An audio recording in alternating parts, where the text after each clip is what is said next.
আসসালামু আলাইকুম সবাইকে। সবাইকে আমাকে শুনতে পাচ্ছ কিনা একটু জানাও, দেখতে পাচ্ছ কিনা জানাও।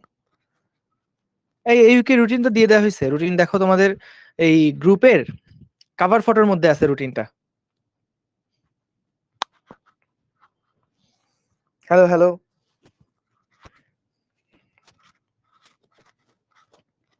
হ্যালো হ্যালো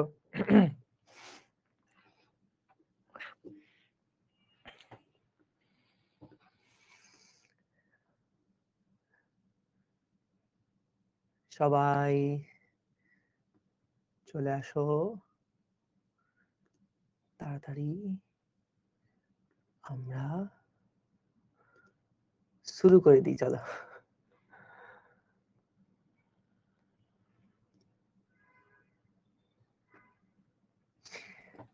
আজকে ভেক্টর হওয়ার কথা ছিল। তোমাদের অপূর্ব দাদার নতুন একটা স্টুডিও রেডি হচ্ছে বলে আজকের ক্লাসটা ভাইয়া বৃহস্পতিবার নেবে।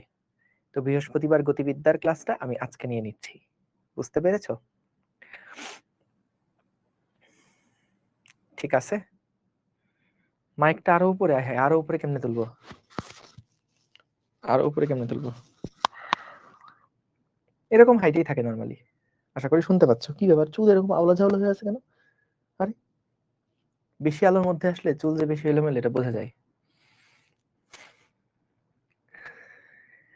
ঠিক আছে, সবাই রেডি হয়ে যাও। চলো আমরা শুরু করি। আমাদের আজকে হলো গতিবিদ্যার 5 নাম্বার ক্লাস। আমরা এর আগের ক্লাসে কিন্তু পরন্ত বস্তু রিলেটেড বেশ কিছু কনসেপ্ট নিয়ে কথা বলছিলাম, যেইগুলা তোমরা বেশিরভাগ 99% পোলাপান এটা 9 10-এ মিস করে আসো। তো সেগুলা নিয়ে আমরা আলোচনা করছিলাম শুরুতে গতকালকে। আজকে আমরা পরন্ত বস্তুর সাথে কয়েকটা টাইপের ম্যাথ করব এবং সেগুলা একটু ডিফারেন্ট ভাবে চিন্তাও করব। যেমন আমাদের হচ্ছে আপেক্ষিক বেগ, তোমরা পড়ছো না অলরেডি? একটু জানাও তো। ওই যে বৃষ্টি ছাতা ধরা রিলেটেড ম্যাথগুলা, আপেক্ষিক বেগ পড়ছো না তোমরা? গুড। সো আপেক্ষিক বেগের যে কনসেপ্টটা আছে সেই কনসেপ্টটা ব্যবহার করে আমরা বেশ কিছু মজার মজার প্রবলেম আজকে সলভ করব। ঠিক আছে, ঠিক আছে, ঠিক আছে। চলো তাহলে আমরা শুরু করি। ঠিক আছে, বিসমিল্লাহ। সো একদম শুরুতে আমরা হচ্ছে কয়েকটা ছোট ছোট সূত্র আগে একটু লিখে ফেলি। চলো প্রথমে কয়েকটা ফর্মুলা আগে একটু দেখে ফেলি, তারপরে আমরা আজকে কয়েকটা মজার মজার ম্যাথ প্রবলেম সলভ করব। সো শুরুতেই আগে একটু বলে ফেলি, আমাদের মনে করো কোনো একটা বস্তুকে আমরা কি করলাম, ভূমি থেকে মনে করো নিচের দিকে ইউ বেগে ছুড়ে মারলাম। তাহলে টি তম সেকেন্ডে অতিক্রান্ত দূরত্ব কত হবে? টি তম সেকেন্ডে অতিক্রান্ত দূরত্ব কত হবে? অতিক্রান্ত দূরত্ব এইচ টি তম সমান সমান হবে u plus half into g 2 into t minus 1, 2 into t minus 1। একদম আগের ফর্মুলাই, জাস্ট আমাদের ত্বরণটা এর জায়গায় জি হয়ে গেছে, আর কিচ্ছু না। টি তম সেকেন্ডে অতিক্রান্ত দূরত্ব u plus half into t minus 1। ভালো কথা। আরো কিছু টাইপের টপিক ছিল, যেমন সর্বোচ্চ উচ্চতা। কোন একটা বস্তুকে যখন আমরা উপরের দিকে ছুঁড়ে মারি তখন এই বস্তুটা সর্বোচ্চ কত উচ্চতায় উঠবে সেই রিলেটেড একটা প্রশ্ন থাকে। যেমন মনে করো কোন একটা বস্তু, এই বস্তুটাকে আমরা কি করলাম, মনে করো উপরের দিকে ইউ বেগে ছুঁড়ে মারছি। ইউ বেগে ছুঁড়ে মারলে বস্তুটা দেখা যাবে সর্বোচ্চ একটা এইচ উচ্চতায় উঠবে না? সো যে সর্বোচ্চ উচ্চতায় উঠবে এই হাইটটা আমরা বের করতে চাই, যে বস্তুটা সর্বোচ্চ কত উচ্চতায় উঠবে। মজার ব্যাপার হচ্ছে, বলতো যখন বস্তু সর্বোচ্চ উচ্চতায় উঠবে তখন তার শেষ বেগ ভি সমান সমান কত হবে? যেই মুহূর্তে বস্তুটা সর্বোচ্চ উচ্চতায় উঠবে সেই মুহূর্তে কিন্তু তার শেষ বেগটা 0। কারণ যদি সর্বোচ্চ উচ্চতায় উঠার পরেও তার কোনো বেগ থাকে তাহলে তো সে ওই বেগ নিয়ে সে আরো উপরে উঠবে, তাহলে ওইটা তো আর সর্বোচ্চ বেগ হলো না, তা ওইটা তো তার সর্বোচ্চ উচ্চতা হলো না। তো সর্বোচ্চ উচ্চতায় যখন সে উঠবে তখন যদি তার আরো বেগ থাকে তখন তো সে আরো উপরে উঠবে। তো অবশ্যই সর্বোচ্চ উচ্চতা মানেই বোঝায় এমন উচ্চতা যেখানে ওঠার পরে এবার সে জাস্ট নিচে নামবে। সো এমন একটা উচ্চতায় সে উঠছে যে উচ্চতায় ওঠার পরে তার শেষ বেগটা হয়ে গেছে 0। তাহলে এই ক্ষেত্রে আমরা বের করতে চাই তার h সর্বোচ্চ উচ্চতাটা কত। তো খেয়াল করো, আমরা এখান থেকে যদি v স্কয়ার সমান সমান u স্কয়ার মাইনাস 2gh এই ফর্মুলার মধ্যে ফেলি, তাহলে দেখো একদম শেষ বেগ কিন্তু হয়ে যায় কত? একদম শেষ বেগ হয়ে যায় 0। তাহলে 0 সমান সমান u স্কয়ার মাইনাস 2gh, এখান থেকে আমরা পাই সর্বোচ্চ উচ্চতা u সমান h সমান সমান হচ্ছে u square divided by 2g। এটা হলো আমাদের সর্বোচ্চ উচ্চতার সমীকরণ ছিল। ভালো কথা। এবার আসো বিচরণকাল না, সর্বোচ্চ উচ্চতায় উঠতে সময় সেটা কি ছিল। অর্থাৎ মনে করো আমাদের যদি এরকম কোনো প্রশ্ন দেয় যে কোনো একটা বস্তুকে আমরা উপরের দিকে ধরো 10 মিটার পার সেকেন্ড বেগে ছুঁড়ে মারছি, 10 মিটার পার সেকেন্ড বেগে ছুঁড়ে মারছি, এর সর্বোচ্চ উচ্চতা কত নির্ণয় করো। তাহলে কি হবে? 10 স্কয়ার ডিভাইডেড বাই 2g এর মান যা হয় সেটাই হবে। এবং এক একটা গ্রহের জন্য কিন্তু এই সর্বোচ্চ উচ্চতা এক এক রকম হবে। কোন গ্রহে যদি জি বেশি হয়, জি যদি বেশি হয় কোন গ্রহে, তাহলে এইচ এর মান কম হবে। কোন গ্রহে যদি জি এর মান কম হয় তাহলে সেখানে এইচ বেশি হবে। বলতো ভূপৃষ্ঠে আর চাঁদে, ভূপৃষ্ঠ আর চাঁদ দুইটাই আমরা যদি একই বেগে উপরের দিকে ছুঁড়ে মারি তাহলে কোথায় বস্তুটা বেশি উপরে উঠবে? চাঁদে উপরে উঠবে বেশি নাকি ভূপৃষ্ঠে সবচেয়ে বেশি উপরে উঠবে? চাঁদে উঠবে, কারণ চাঁদের ক্ষেত্রে কিন্তু জি এর মানটা কম। সো চাঁদে যেহেতু জি এর মান কম, এই কারণে এইচ এর মান বেশি হবে। পৃথিবীতে জি এর মান তুলনামূলক বেশি, তাই এইচ এর মান কম হবে। ঠিক আছে, এবার আসো সর্বোচ্চ উচ্চতায় উঠতে সময়। সর্বোচ্চ উচ্চতায় উঠতে সময়। খেয়াল করো, আমরা মনে করলাম কোন বস্তুকে যখন ইউ বেগে ছুঁড়ে মারছি তখন এই বস্তু সর্বোচ্চ উচ্চতায় যখন গেছে শেষ বেগ হয়ে গেছে 0। আমরা এই সর্বোচ্চ উচ্চতায় ওঠার সময়টা বের করতে চাই। v সমান সমান ইউ মাইনাস জিটি অ্যাপ্লাই করে শেষ বেগ যেহেতু 0 তাহলে ইউ মাইনাস জিটি হবে। তাহলে টি সমান সমান হবে ইউ ডিভাইডেড বাই জি। টি সমান সমান হবে ইউ ডিভাইডেড বাই জি। ঠিক আছে, তাহলে এটা হলো সর্বোচ্চ উচ্চতায় উঠতে কত সময় লাগবে সেটা। এরপরে আসো আমাদের বিচরণ কাল কত হবে, অর্থাৎ যখন একটা বস্তুকে আমরা উপরের দিকে ছুঁড়ে মারবো তখন সেটা পুরাটা ঘুরে যখন আবার আগের জায়গায় আসবে তার এই সময়টা কতটুকু লাগবে। সময়টা কতটুকু লাগবে, তাহলে খেয়াল করো, আমরা যদি কোনো বস্তুকে ধরো উপরের দিকে ছুঁড়ে মারলাম, আমরা এখন বের করতে চাই তার পুরাটা রাস্তা ঘুরে আবার আগের জায়গাতে আসতে কত সময় লাগবে। পুরাটা রাস্তা ঘুরে আবার আগের জায়গায় আসতে তার কত সময় লাগবে। তাহলে বলতো পুরাটা ঘুরে যদি আবার আগের জায়গায় আসে তখন তার সরণটা কত হবে বলতো? কালকে দেখাইছিলাম, বলতো যখন একটা বস্তুকে উপরের দিকে ছুঁড়ে মারলাম, বস্তুটা যখন পুরাটা রাস্তা ঘুরে আবার আগের জায়গায় আসলো তখন তার সরণ কত হবে? সরণ হবে 0। তাহলে এইচ এর মান হলো 0। তাহলে এখান থেকে ভাইয়া আমরা যদি এইচ সমান সমান u t minus half g t square apply করি তাহলে এইচ এর মান 0, টি যদি কমন নাও তাহলে আসছে u minus half g t, u minus half g t. তাহলে এখান থেকে হয় টি সমান সমান 0 অথবা অথবা ইউ মাইনাস হাফ জিটি সমান সমান 0। টি সমান 0 এটা কখন বোঝাচ্ছে? এটা বোঝাচ্ছে শুরুর সময়টা, এটা বোঝাচ্ছে শুরুর সময়টা নির্দেশ করছে, অর্থাৎ একদম শুরুতে তো এইচ এর মান 0ই ছিল, কিন্তু আমাদের ওটা তো ঘুরে আসার সময়টা না। সো ঘুরে আসার সময়টা বের করবে আমাদের পরের অংশটা, যেখান থেকে ইউ মাইনাস হাফ জিটি সমান সমান 0, এখান থেকে আমরা টি সমান সমান পাই 2u ডিভাইডেড বাই জি। অর্থাৎ এখান থেকে আমরা দেখতে পাচ্ছি যে কোনো একটা বস্তুর উপরে উঠতে যে সময় লাগে উপরে ঘুরে আবার নিচে নামতে তার কিন্তু ডাবল সময় লাগে। তার মানে কোনো বস্তু যখন উপরে উঠছে সর্বোচ্চ উচ্চতায় উঠতে তার যে সময় লাগে নিচে নামতেও কিন্তু তার একই সময় লাগে। বলে না মানুষ যে উপরে ওঠা কঠিন কিন্তু নিচে নামা সহজ। তো দেখা যায় মানুষ যখন অনেক পরিশ্রম করে একটা জায়গায় যায়, অনেক কষ্ট করে উপরে উঠতে হয়, কিন্তু যখন নিচে পড়ে তখন ঠাস করে নিচে পড়ে যায়। ধরো এই যে আমাদের বাংলাদেশের ক্রিকেটারদের কথা চিন্তা করে দেখো, ধরো পরিশ্রম করে করে করে করে উপরে উঠলো, তারপর ধরো আকাম করছে একটা, ঠাস করে নিচে নেমে গেছে। তো এই আর কি কাহিনী। তো আমাদের ওইটার সাথে অবশ্যই এটা মেলে না।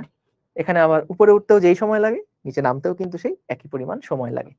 তো তাহলে উপরে উঠতে যে সময় লাগে সেটা হচ্ছে u/g, নিচে নামতেও কিন্তু একই পরিমাণ সময় লাগে। সুতরাং নিচে নামার সময়, এটা পরে লেখো, মানে এটার পরে লেখো, আমার জায়গা নেই বলে এই পাশে লিখতেছি। নিচে নামার সময় তাহলে কি হবে?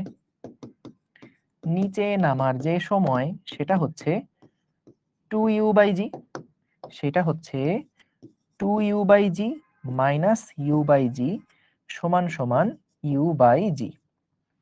নিচে নামার সময় হচ্ছে u/g। বুঝছো? সোজা সোজা জিনিসপত্র। ওকে, ডান।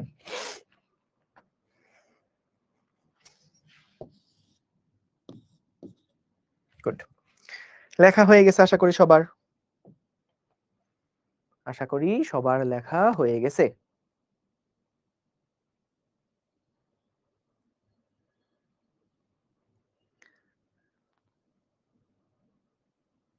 ডান, থ্যাংক ইউ।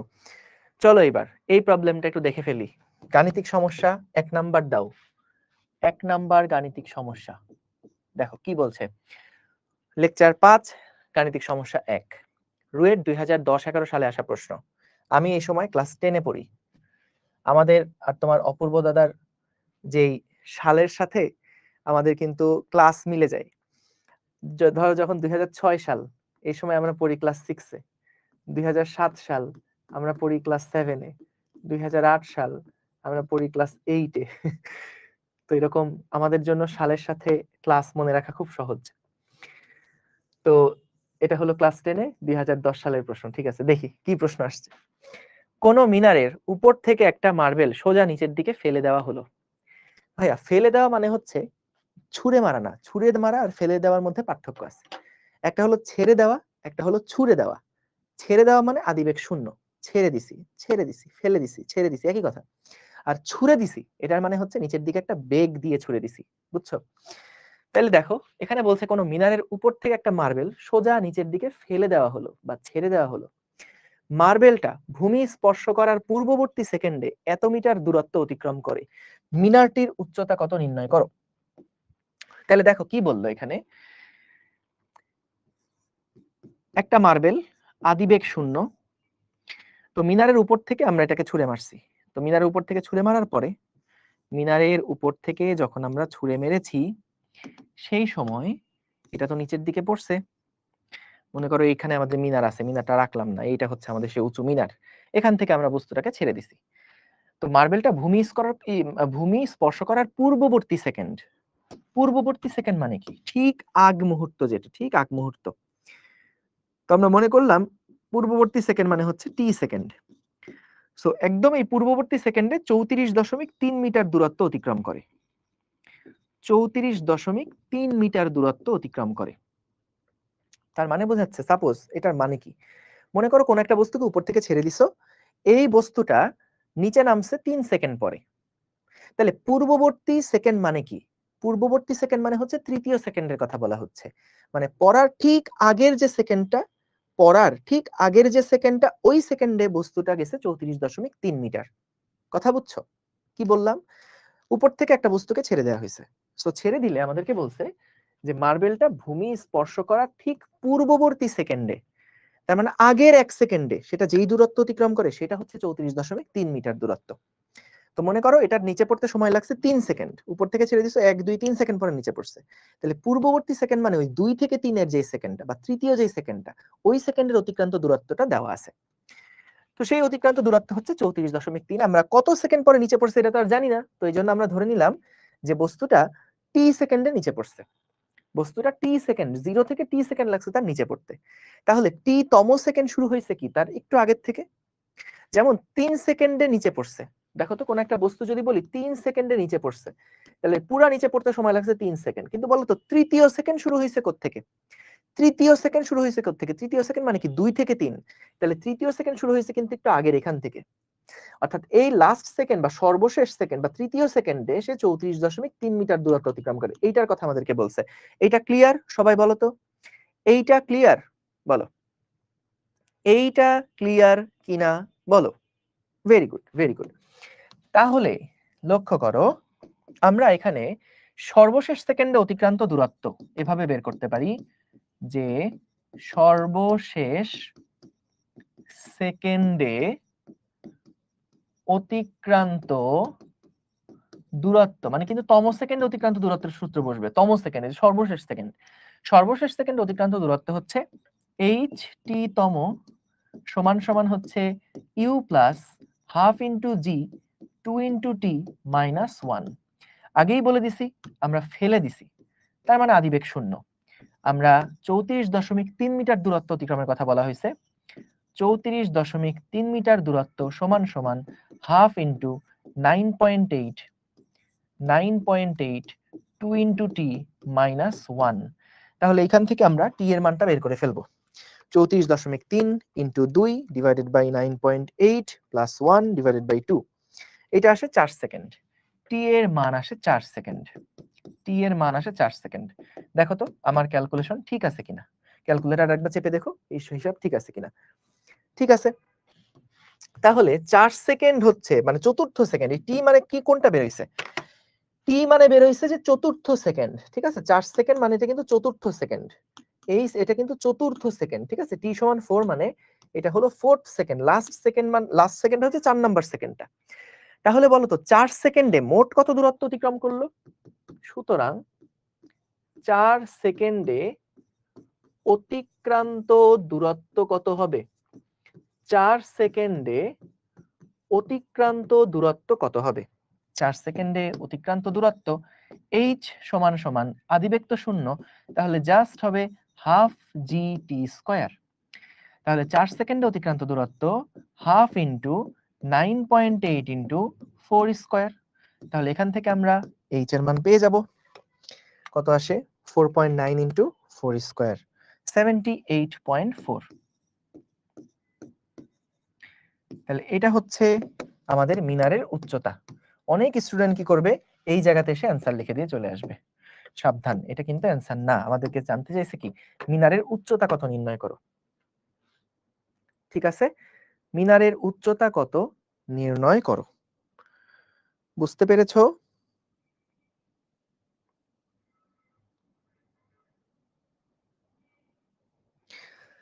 ঠিক আছে, ওকে, ঠিক আছে, লেখা শেষ সবার? লেখা শেষ, গুড। গেলাম পরের প্রবলেমে। 2 নাম্বার প্রবলেম দাও। 2 নাম্বার প্রবলেম দাও। দেখো একই টাইপের প্রশ্ন কিন্তু একটু পেঁচানো, একটু পেঁচানো হালকা। তো যেহেতু আগেরটা গত বছর, আগেরটা একবার বিগত বছর প্রশ্নে আসছে, এটাও কিন্তু পরীক্ষায় আসার জন্য খুব গুরুত্বপূর্ণ। হালকা করে একটু রিডিং পড়ো।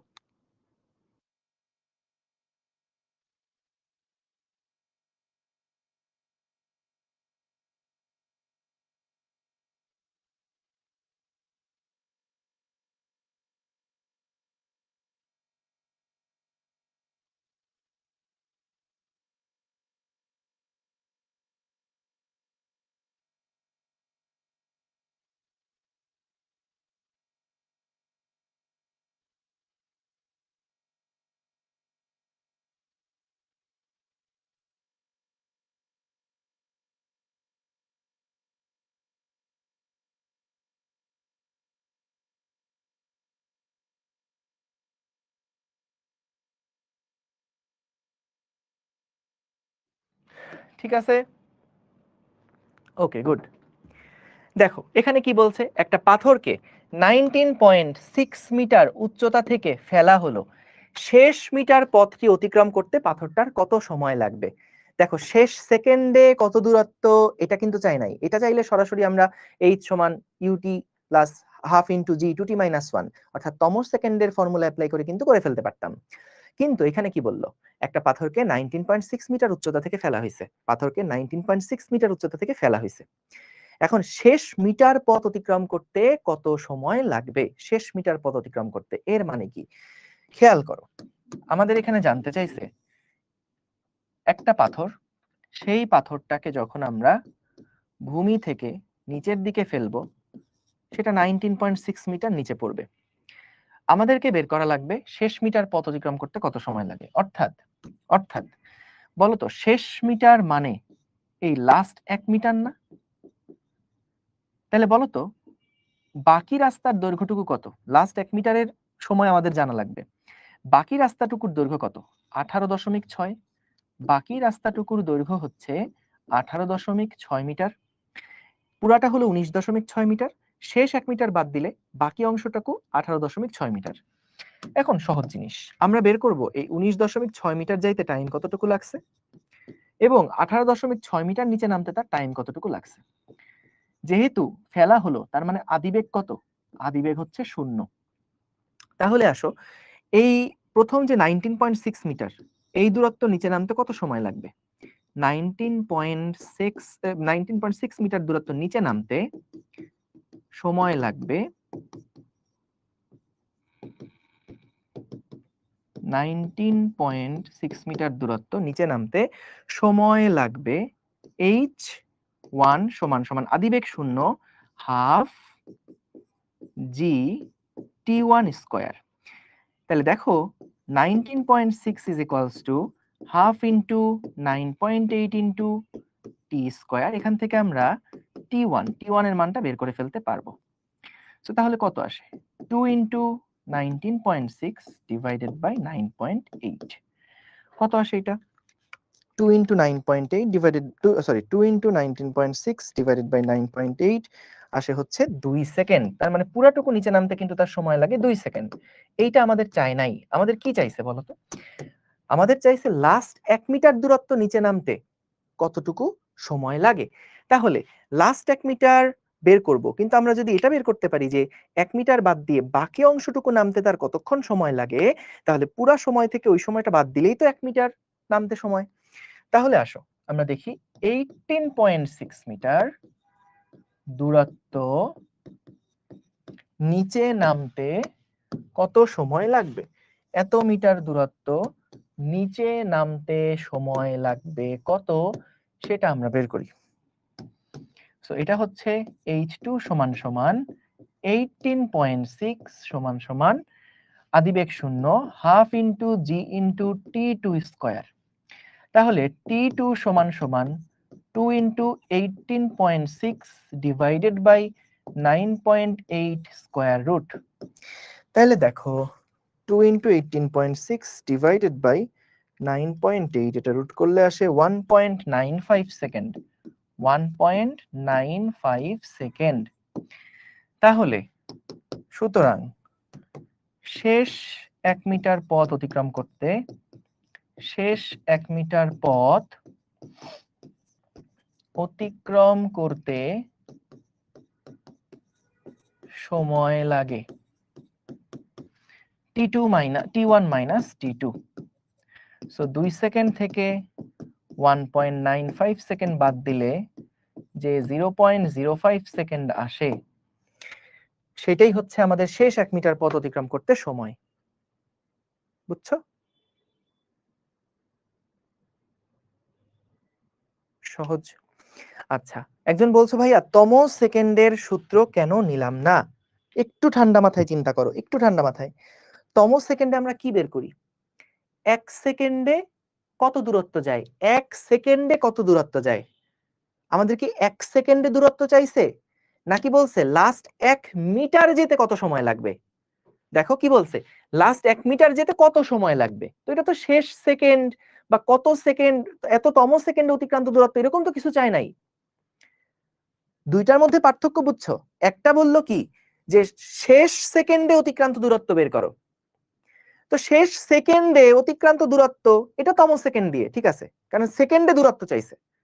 কিন্তু যখন বলবে লাস্ট 1 মিটার দূরত্ব কত সেকেন্ড লাগবে, এটা কি তম সেকেন্ডের কোনো ফর্মুলার মধ্যে ফেললে হবে নাকি? গুড গুড, ঠিক আছে, ঠিক আছে, ডান। তাহলে কত শেষ মিটার পথ অতিক্রম করতে পাথরটার কত সময় লাগবে এটা আমরা বের করে ফেলছি। এই তো এটাই চাইছিল, বের করে ফেললাম, ডান। পরের প্রবলেমে যাই, দেখো 3 নাম্বার প্রবলেম। 3 নাম্বার প্রবলেম, প্রশ্ন না তুলতে পারলে জাস্ট নাম্বারটা লেখো, প্রশ্নটা একটু ঠান্ডা মাথায় পড়ো, পরে রিভাইজ দেওয়ার সময় প্রশ্নটা তুলে নিবা। তোমাদের কিন্তু বারবার আমি একটা কথা বলি, ক্লাস করার পর ক্লাস শেষ করার পরে ভাই 5 থেকে 10টা মিনিট একটু সময় দিয়ে পুরা খাতাটা একবার কিন্তু দেখবা, পুরা ক্লাস একবার রিভাইজ করবা, 5 থেকে 10 মিনিট লাগবে তখন। কিন্তু এই সেম ক্লাস তুমি যদি আবার পরের দিন সকালে উঠে দেখতে যাও, দেখবা যেটা 5 মিনিটের রিভিশন দিতে পারতা ওইটা হয়তো 15 মিনিট লাগতেছে। তুমি আবার আগামীকালকে রাত্রে দেখবা, দেখবা যে ওই একই সেম জিনিস রিভিশন দিতে লাগতেছে 20-25 মিনিট। এক সপ্তাহ পরে দেখবা আবার 1.5 ঘন্টাই লাগতেছে পুরোটা রিভাইজ করতে। এর জন্য রিভিশনটা দিবা ফ্রিকোয়েন্টলি। আমি আজকে একটা ক্লাস করলাম, একদম ক্লাস শেষ করার পরই 5 থেকে 10টা মিনিট হাতে সময় নিয়ে পুরাটা ক্লাস একবার রিভাইজ করবা। 5 থেকে 10 মিনিট, বইটা বন্ধ করার আগে 5 থেকে 10 মিনিট পুরাটা একবার রিভাইজ করবা। তারপর লাগলে সকালে উঠে আরেকবার দেখবা, জাস্ট দেখা। এবং যত ফ্রিকোয়েন্টলি তুমি রিভিশন দিবা তত কিন্তু তোমার রিভিশন দিতে কম সময় লাগবে, এটা কি মানো? তুমি যদি একটা পড়া 10 বার রিভিশন দাও, 11তম বার রিভিশন দিতে কিন্তু কম সময় লাগে। প্রথমবার রিভিশন দিতে যে সময় লাগে, শেষের দিকে রিভিশন গুলো দিতে কিন্তু আরো কম সময় লাগে।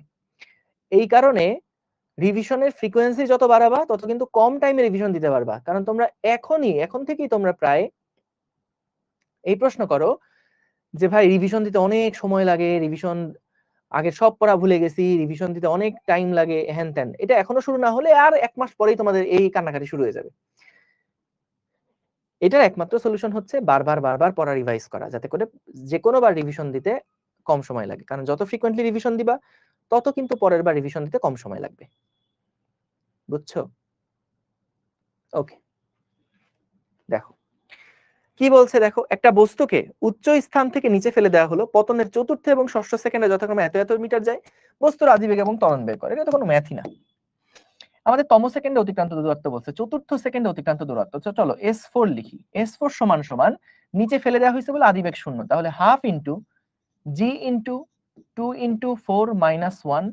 S4 এর মান দেওয়া আছে 42.3 মিটার, এবং ষষ্ঠ সেকেন্ড মানে S6 দেওয়া আছে হচ্ছে half into g 2 into 6 minus 1, এটা দেওয়া আছে 61.9 মিটার। সুন্দর মতন তুমি দুইটা সমীকরণ পাইছো। তোমার এখানে আদিবেগ এবং, আচ্ছা ভালো কথা, এখানে আমাদের প্রশ্ন একটু খেয়াল করতে হবে। দেখো ফেলে দিছে বললেই আদিবেগ 0 নিয়ে নিব, এইখানে এটা করা যাবে না। একটা কারণ আমাদের প্রশ্নের মধ্যে জানতেই চাইছে আদিবেগ কত। সো যেহেতু আদিবেগ চাইছে তাই ইউটা সাথে রাখো, ইউটা সাথে রাখো, কারণ আদিবেগ তো চাইছে, আদিবেগ তো বের করে দেখাইতে হবে। এখন আদিবেগ যদি আগেই 0 বানাই তাহলে তো হইলো না। সো যদিও নিচে ফেলে দেওয়া হলো, তবুও এটা হচ্ছে আসলে বাংলা ভাষার দোষ, তো কিছু করার নাই। মানে বাংলা ভাষার সাথে ফিজিক্সের মাঝে মাঝে বনে না। তোমরা দেখবা এরকম এই যে এখনকার চ্যাপ্টার গুলো কিছু হবে না, কিন্তু সেকেন্ড পেপারে যখন চ্যাপ্টার 7 পড়বা ওই সময় দেখবা যে ভাষার অনেক রকমের মার প্যাচ আছে। তো অনেক সময় এক এক বইয়ের ভাষা আবার এক এক রকম, তো ওইগুলা নিয়ে সামনে প্যারা খাবা। তো যেটা বললাম এখানে আমরা একটা এক্সাম্পল দেখতেছি, নিচে ফেলে দেওয়া। ফেলে দেওয়া বলতে কিন্তু আসলে ছেড়ে দেওয়া বোঝায় বা আদিবেগ 0 বোঝায়। কিন্তু এটা আমাদের বুঝে নিতে হবে, যেহেতু বস্তুর আদিবেগ জানতেই চাইছে, তার মানে এটা আদিবেগটা 0 না, কিছু একটা আদিবেগ আছে। তাহলে ইউ প্লাস হাফ জি, জিও কি লেখা যাবে? না, জিও লেখা যাবে না। কারণ আমাদের এখানে কিন্তু বলতে জিজ্ঞেস করছে ত্বরণ কত, এর জন্য আমরা এ লিখলাম, এর জন্য আমরা এ লিখলাম। আর বলতে পারো কেন ভাই নিচে পড়লে তো ত্বরণ জি হবে, এখানে আবার এ ধরার দরকার কি? আমরা তো জানি এটা জি হবে। কিন্তু না, দেখো নিচে পড়ার সময় কিন্তু অনেক সময় জি এর থেকে কম ত্বরণ বা বেশি ত্বরণও হতে পারে। যেমন কম ত্বরণ হইতে পারে কখন? তুমি চিন্তা করো, যখন মনে করো উপর থেকে একটা বস্তুকে মুক্তভাবে পড়তে না দিয়ে মনে করো বাতাসের মধ্যে ফেলে দিছো। সো বাতাসের মধ্যে ফেলে দিলে তখন কিন্তু শুধুমাত্র এমজি বলে পৃথিবীই টানবে না, বরং বাতাস কি করবে, এই বস্তুটাকে উপরের দিকে একটা বাধা দিবে। এই বাধাটা দেওয়ার কারণে আগে যে ওর জি ত্বরণে পড়ার কথা ছিল, এখন সে জি ত্বরণে পড়বে না, কারণ উপরের দিকে বাধা দেওয়ার কারণে তার ত্বরণ কিছুটা কমে যাবে। তো নতুন একটা ত্বরণে সে হয়তো পড়বে, ত্বরণটাকে ধরলাম এ। এর জন্য আমরা ত্বরণটাকে জি না বলে এ ত্বরণ বললাম। সাম ম্যাথমেটিক্স করে তখন মিলাবো ইউ এর মান কত, এ এর মান কত। কথা বুঝছো? তো উপর থেকে নিচের দিকে ছেড়ে দিলেই যে বস্তু জি ত্বরণের নিচের দিকে পড়বে এরকমটা না।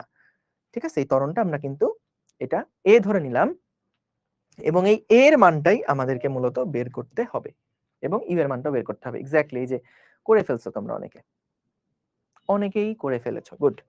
তাহলে এটা জাস্ট সলভ করবা, আশা করি সলভ করতে পারবা, দুইটা সমীকরণ সলভ করবা,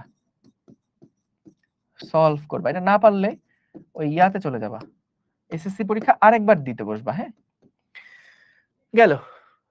পরের অঙ্ক দেখো, এইটা, এই অঙ্কটাতে যাব, কিন্তু যাওয়ার আগে দেখি আমাদের, আচ্ছা লিফটের বিভিন্ন কেস আছে সেগুলো দেখব, লিফটের বিভিন্ন কেস আছে, কিন্তু তার আগে আমরা চলো এইরকম সেম টাইপের ম্যাথগুলো একটু করে আসি। এই ম্যাথটা একটু আগে করি, 4 নাম্বারটা। এটা বেশ মজার একটা প্রবলেম, দেখো একটু ঠান্ডা মাথায় পড়ি। 4 নাম্বার প্রবলেমটা দেখো।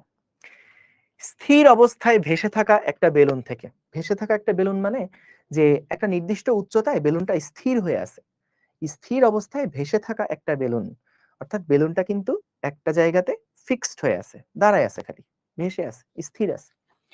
এখন সেখান থেকে একটা পাথর খণ্ডকে ফেলা হলো, পাথর খণ্ডকে টুপ করে ফেলে দিলাম। গতির শেষ 1/7 সেকেন্ডে, শেষ 1 সেকেন্ড বলে নাই কিন্তু, দেখো শেষ 1 সেকেন্ড যদি বলতো তাহলে আমরা u প্লাস হাফ এ 2t মাইনাস 1 করে শেষ সেকেন্ডে অতিক্রান্ত দূরত্ব বের করতে পারতাম, কিন্তু এখানে শেষ 1 সেকেন্ডের কথা বলে নাই, বলছে শেষ 1/7 সেকেন্ডে। দুইটার মধ্যে পার্থক্য কি বুঝছো?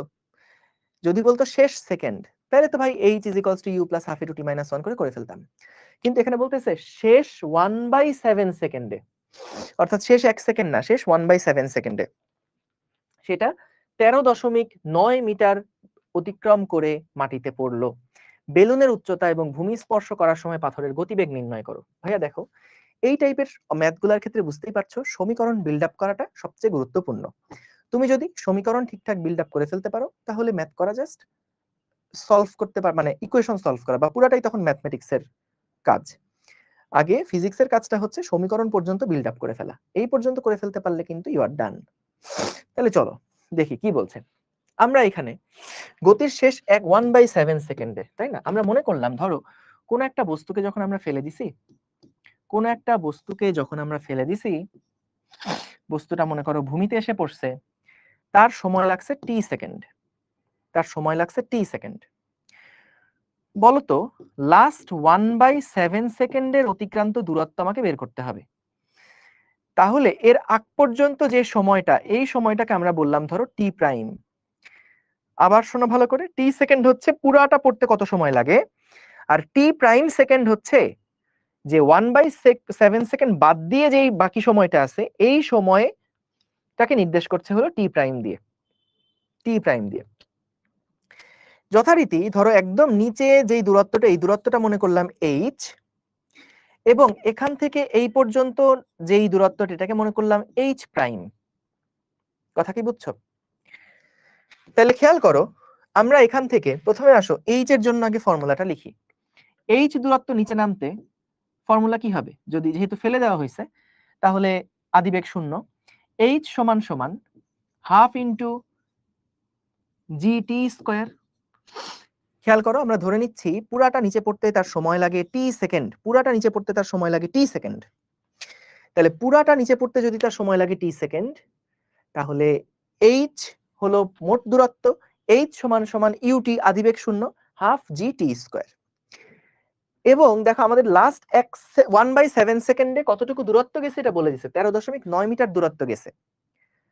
তো 1/7 সেকেন্ডের আগের যে সময়গুলা, সেই সময়টাতে দূরত্ব অতিক্রম করছে মনে করলাম h প্রাইম।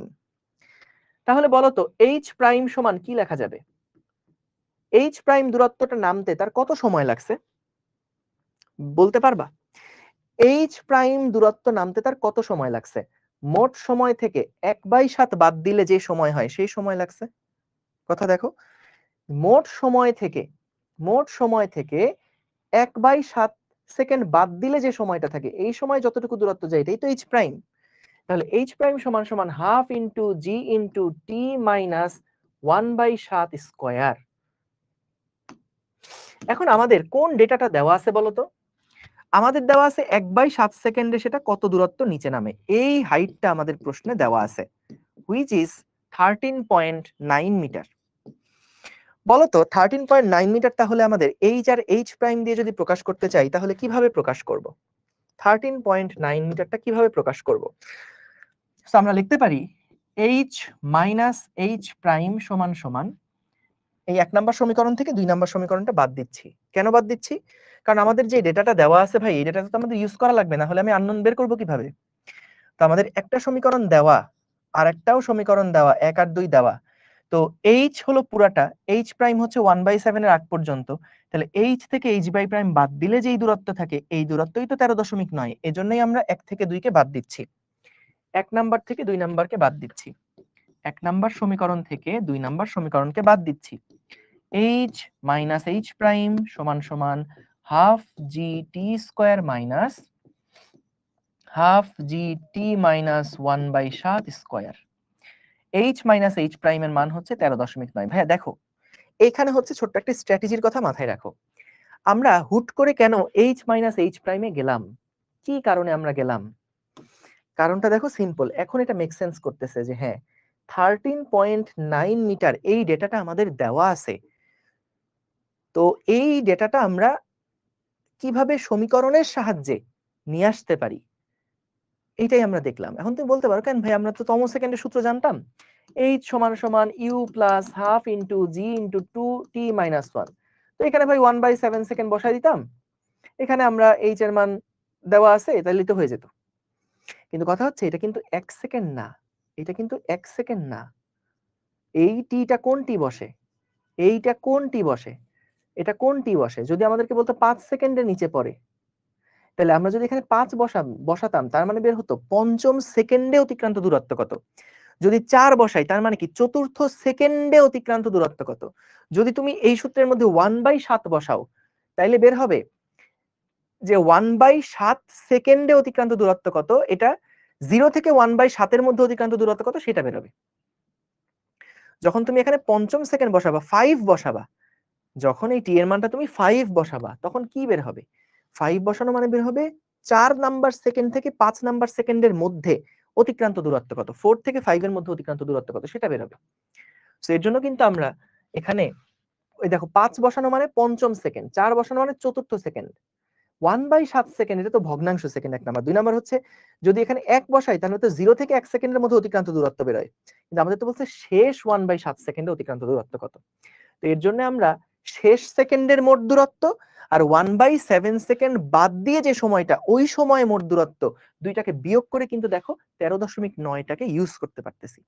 সো তোমার স্ট্র্যাটেজির মধ্যে এটা থাকা লাগবে, যেই ডেটাটা প্রশ্নে দেওয়া আছে সমীকরণে আমি কিভাবে ওই ডেটাটাকে নিয়ে আসব, এইটা তোমার একটা টার্গেট মানে ব্যাক অফ দ্য মাইন্ড থাকতে হবে। তাহলে দেখবা ইকুয়েশন সলভ করা বা ম্যাথ সলভ করা ইজি হচ্ছে। তাহলে এখান থেকে এবার দেখো হাফ ইন্টু জি টি square minus half into g into, এইখানে আমাদের এখন কাহিনী শেষ। এখান থেকে হচ্ছে এই যে যদি আমরা সমীকরণ বসাই টি স্কোয়ার মাইনাস 2 ইন্টু টি ইন্টু 1/7 প্লাস 1/7 স্কোয়ার। ভাইয়া দেখো পুরা সমীকরণের মধ্যে কিন্তু একমাত্র আননোন হচ্ছে টি। তো এই টি এর মানটাই আমাদের বের করলে কিন্তু হয়ে যাবে যে মোট কত সময় লাগছে।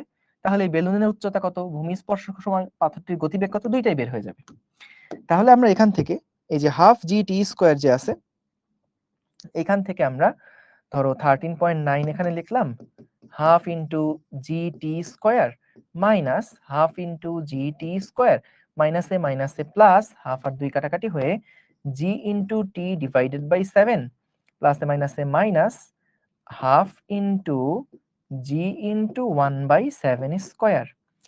তো খেয়াল করো হাফ জি টি স্কোয়ার হাফ জি টি স্কোয়ার কাটাকাটি হয়ে যাচ্ছে, তাহলে 13.9 equals to gt by 7 g into t divided by 7 minus half g 1/7 square. তাহলে ভাইয়া এইখান থেকে তুমি t এর মানটা বের করবা, পারবা না বের করতে? g into t by 7 সমান সমান 13.9 প্লাস 49 দুগুণ 98, 9.8 ডিভাইডেড বাই 98, 13.9 এপাশে আসলো plus half into g into 1/7 square. ওকে ওকে ওকে, তাহলে কি আসে দেখি। 13.9 প্লাস আমাদের হচ্ছে 4.9 ডিভাইডেড বাই 49। আচ্ছা, এটা গেল 14 আসলো এই পাশটায়, এই পাশটায় আসলো 14 ইন্টু 7 ডিভাইডেড বাই 9.8। বাহ, পারফেক্ট। টি এর মান আসে 10 সেকেন্ড। তার মানে কি দেখো, টি এর মান যেহেতু তুমি পেয়ে গেছো, তাহলে কিন্তু পুরা উচ্চতা থেকে নিচে নামতে তার সময় লাগছে 10 সেকেন্ড। তাহলে বেলুনের উচ্চতা কত? সুতরাং বেলুনের উচ্চতা কত? সুতরাং বেলুনের উচ্চতা সমান সমান হচ্ছে হাফ জি টি স্কোয়ার, 9.8 ইন্টু 10 স্কোয়ার। তাহলে কত হয়? 9.8 ইন্টু 100 ডিভাইডেড বাই 2, 490 মিটার। 490 মিটার হচ্ছে বেলুনের উচ্চতা। আর ভূমি স্পর্শ করার সময় পাথরের বেগ হবে কত? বেগ অনেকভাবে বের করতে পারো। ভি সমান সমান ইউ প্লাস জিটি দিয়ে করতে পারো, আদিবেক্টর শূন্য, জি ইন্টু টি। 9.8 ইন্টু 10 সমান সমান 98 মিটার পার সেকেন্ড। ঠিক আছে, তাহলে এই দুইটাই হলো আনসার। বুঝেছো? ঠিক আছে, সহজ তাহলে, আশা করি বুঝতে পেরেছো। তো দেখো, এরকম টাইপের যতগুলো প্রবলেম ছিল, সব টাইপের প্রবলেম কিন্তু আমরা দেখে ফেলছি, সবগুলো টাইপের প্রবলেম আমরা দেখে ফেলেছি। এইবার আসো আরেকটা খুব মজার একটা প্রবলেম করি। এই প্রশ্নটা একটু ঠান্ডা মাথায় পড়ো তো। আচ্ছা, আগেটা লেখা হয়েছে সবার? লেখা হয়ে গেলে একটু ডান দিও, লেখা হয়ে গেলে বলিও যে ডান। ডান, ভেরি গুড। ওকে, এবার এই প্রবলেমটা একটু পড়ে দেখো তো কি বলছে। সুন্দর একটা প্রবলেম এটা। এটা কত নাম্বার প্রবলেম হবে? 5 নাম্বার প্রবলেম হবে। একজন বালক কতগুলি বল নিয়ে খেলা দেখানোর সময় এমন ভাবে বলগুলাকে উলম্বভাবে উপরে ছুটছে যে একটা বল যখন সর্বোচ্চ বিন্দুতে পৌঁছায় তখন পরের বলটা ছোড়া হয়। যদি সে প্রতি সেকেন্ডে 3টা বল ছোড়ে, তবে প্রতিটা বল কত উচ্চতা পর্যন্ত উঠবে? খুব সুন্দর একটা প্রশ্ন, এটা খুবই সুন্দর একটা প্রশ্ন।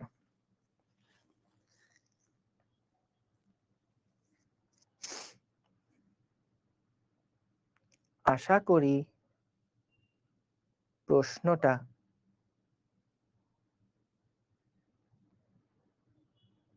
পড়া শেষ। খুব চমৎকার চমৎকার চমৎকার একটা প্রশ্ন। দেখো কি বললো প্রশ্নটা, দেখো যে কতগুলা বল নিয়ে খেলা করছিল। এইটা হচ্ছে মনে করো তোমার সেই বালকটা। তো এই বালকের থেকে বল বড় হয়ে গেছে, কোনো সমস্যা নাই, আমরা চাইলেই বালকটাকে বড় করে দিতে পারি। এই হচ্ছে বালক। এই ভদ্র বালকটা কি করছে? ভদ্র বালকটা বল নিয়ে খেলা করছে। ভদ্র এই বালকটা বল নিয়ে খেলা করছে।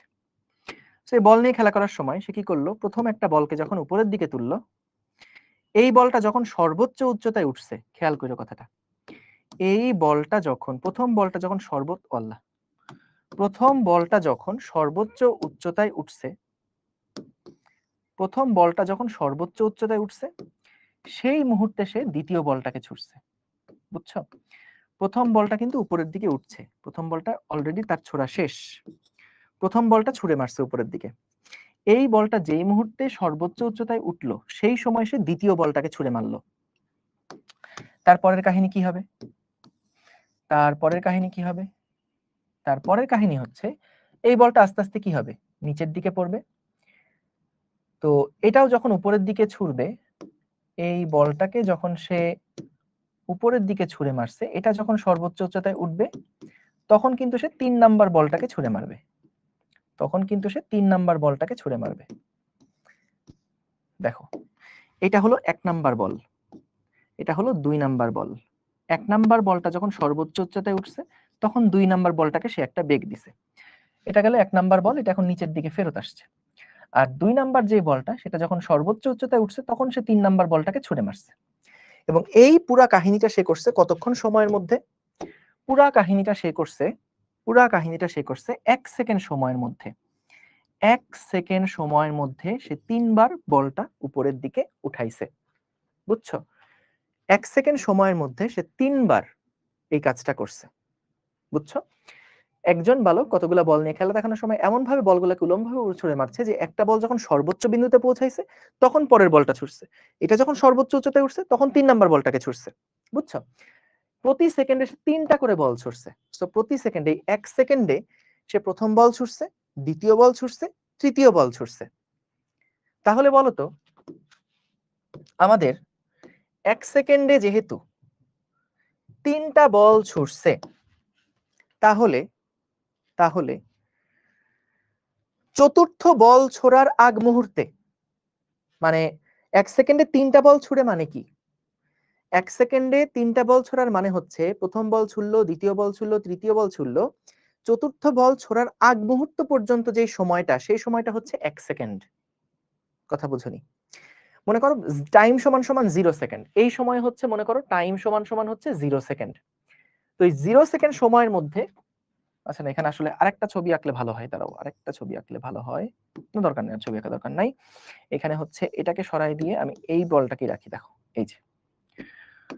সো একদম শুরুতে টাইম ছিল 0 সেকেন্ড, 0 সেকেন্ড সময় গণনা শুরু হয়েছে। এইখান থেকে যখন এই বলটাকে সে, এই বলটা যখন সর্বোচ্চ উচ্চতায় উঠছে, মনে করো তার উঠতে সময় লাগছে টি সেকেন্ড, টি সেকেন্ড পরে কিন্তু দ্বিতীয় বলটাকে ছুটছে। বলতো দ্বিতীয় বলটার উঠতে সময় লাগছে কত সেকেন্ড? আবারও টি সেকেন্ড সময় লাগছে। এরপরে তৃতীয় সেকেন্ডে সে কি করছে? আবার বলটাকে উপরে ছুড়ে মারছে, এবং দেখো এই বলটার উপরে উঠতে সময় লাগছে কত সেকেন্ড? টি সেকেন্ড। তো চতুর্থ বলটা যে ছুড়বে, ছোড়ার ঠিক আগ মুহূর্ত পর্যন্ত কিন্তু আমাকে ক্যালকুলেট করা লাগবে। মানে আমি শুরুতে যখন ক্যালকুলেট করছি 0 সেকেন্ড যখন নিছি, তখন কিন্তু মাত্র সে বলটাকে ছুড়লো। সো একদম ঠিক চতুর্থ সেকেন্ড হওয়ার আগ, মানে চতুর্থ বল ছোড়ার আগ মুহূর্ত পর্যন্ত যে সময়টা, এই পুরো সময়টা হচ্ছে 1 সেকেন্ড। তাহলে খেয়াল করো, আমরা এখানে দেখলাম এখান থেকে প্রথম বলটা ছুটছে 0 থেকে টি সেকেন্ড পরে, টি সেকেন্ড পরে কিন্তু প্রথম বলটা উপরে উঠে গেছে, আরো টি সেকেন্ড পরে দ্বিতীয় বলটা উপরে উঠে গেছে, আরো টি সেকেন্ড পরে তৃতীয় বলটা যখন উপরে উঠছে তখন সে চতুর্থ বলটা ছুড়বে, তার আগ মুহূর্তে কিন্তু 1 সেকেন্ড শেষ। চতুর্থ বল ছোড়ার আগ মুহূর্তে 1 সেকেন্ড শেষ। তাহলে এখানে দেখো প্রথম টি সেকেন্ড, তারপরে আবার টি সেকেন্ড, তারপরে আবার টি সেকেন্ড। সো এই 3টা টি সেকেন্ড পরে বা 3টা মুহূর্ত মোট যোগফলটা কত? 1 সেকেন্ড। 3টা মুহূর্তের মোট যোগফলটা হচ্ছে 1 সেকেন্ড। তাহলে আমরা 3t সমান সমান পাই 1, তাহলে t সমান সমান কত পাই? 1 ডিভাইডেড বাই 3। t সমান সমান পাই 1 ডিভাইডেড বাই 3। ঠিক আছে? তাহলে 1 ডিভাইডেড বাই 3 সেকেন্ড। এইটা হচ্ছে কোনো একটা বলের সর্বোচ্চ উচ্চতায় ওঠার সময়। এখন বলো তো এই টাইমটা আসলে কি? এই টাইমটা হচ্ছে সর্বোচ্চ উচ্চতায় ওঠার সময়। এটা হলো সর্বোচ্চ উচ্চতায় ওঠার সময়। তো সর্বোচ্চ উচ্চতায় ওঠার সময় কি ছিল? ইউ ডিভাইডেড বাই জি ছিল, এটা সমান সমান 1/3। ভালো কথা। আমাদের বের করতে বলছে প্রত্যেকটা বল সর্বোচ্চ কত উচ্চতায় উঠবে। সুতরাং সর্বোচ্চ উচ্চতা কত? সর্বোচ্চ উচ্চতা h সমান সমান you square divided by 2g। তাহলে আমাদের আসলে মূলত এখান থেকে ইউ এর মানটা বের করতে হবে। সো ইউ সমান সমান আসবে g ডিভাইডেড বাই 3। এখান থেকে g ডিভাইডেড বাই 3 পুরাটার উপরে স্কয়ার ডিভাইডেড বাই 2g করলে এখানে আসে g square into 1/9 divided by 2g, একটা g কাটা, তাহলে আসে g divided by 18। g divided by 18। ঠিক আছে? তাহলে হিসাব করে যেটা আসে 9.8 ডিভাইডেড বাই 18, এটা হচ্ছে 0.54 মিটার। 0.54 মিটার, অর্থাৎ প্রত্যেকটা বল 0.54 মিটার উপরে উঠবে। বুঝছো? প্রত্যেকটা বল উপরের দিকে 0.54 মিটার উচ্চতায় উঠবে। ঠিক আছে? ভাই রে ভাই, তোমাদের ওয়েব অ্যাপে যা কমেন্ট!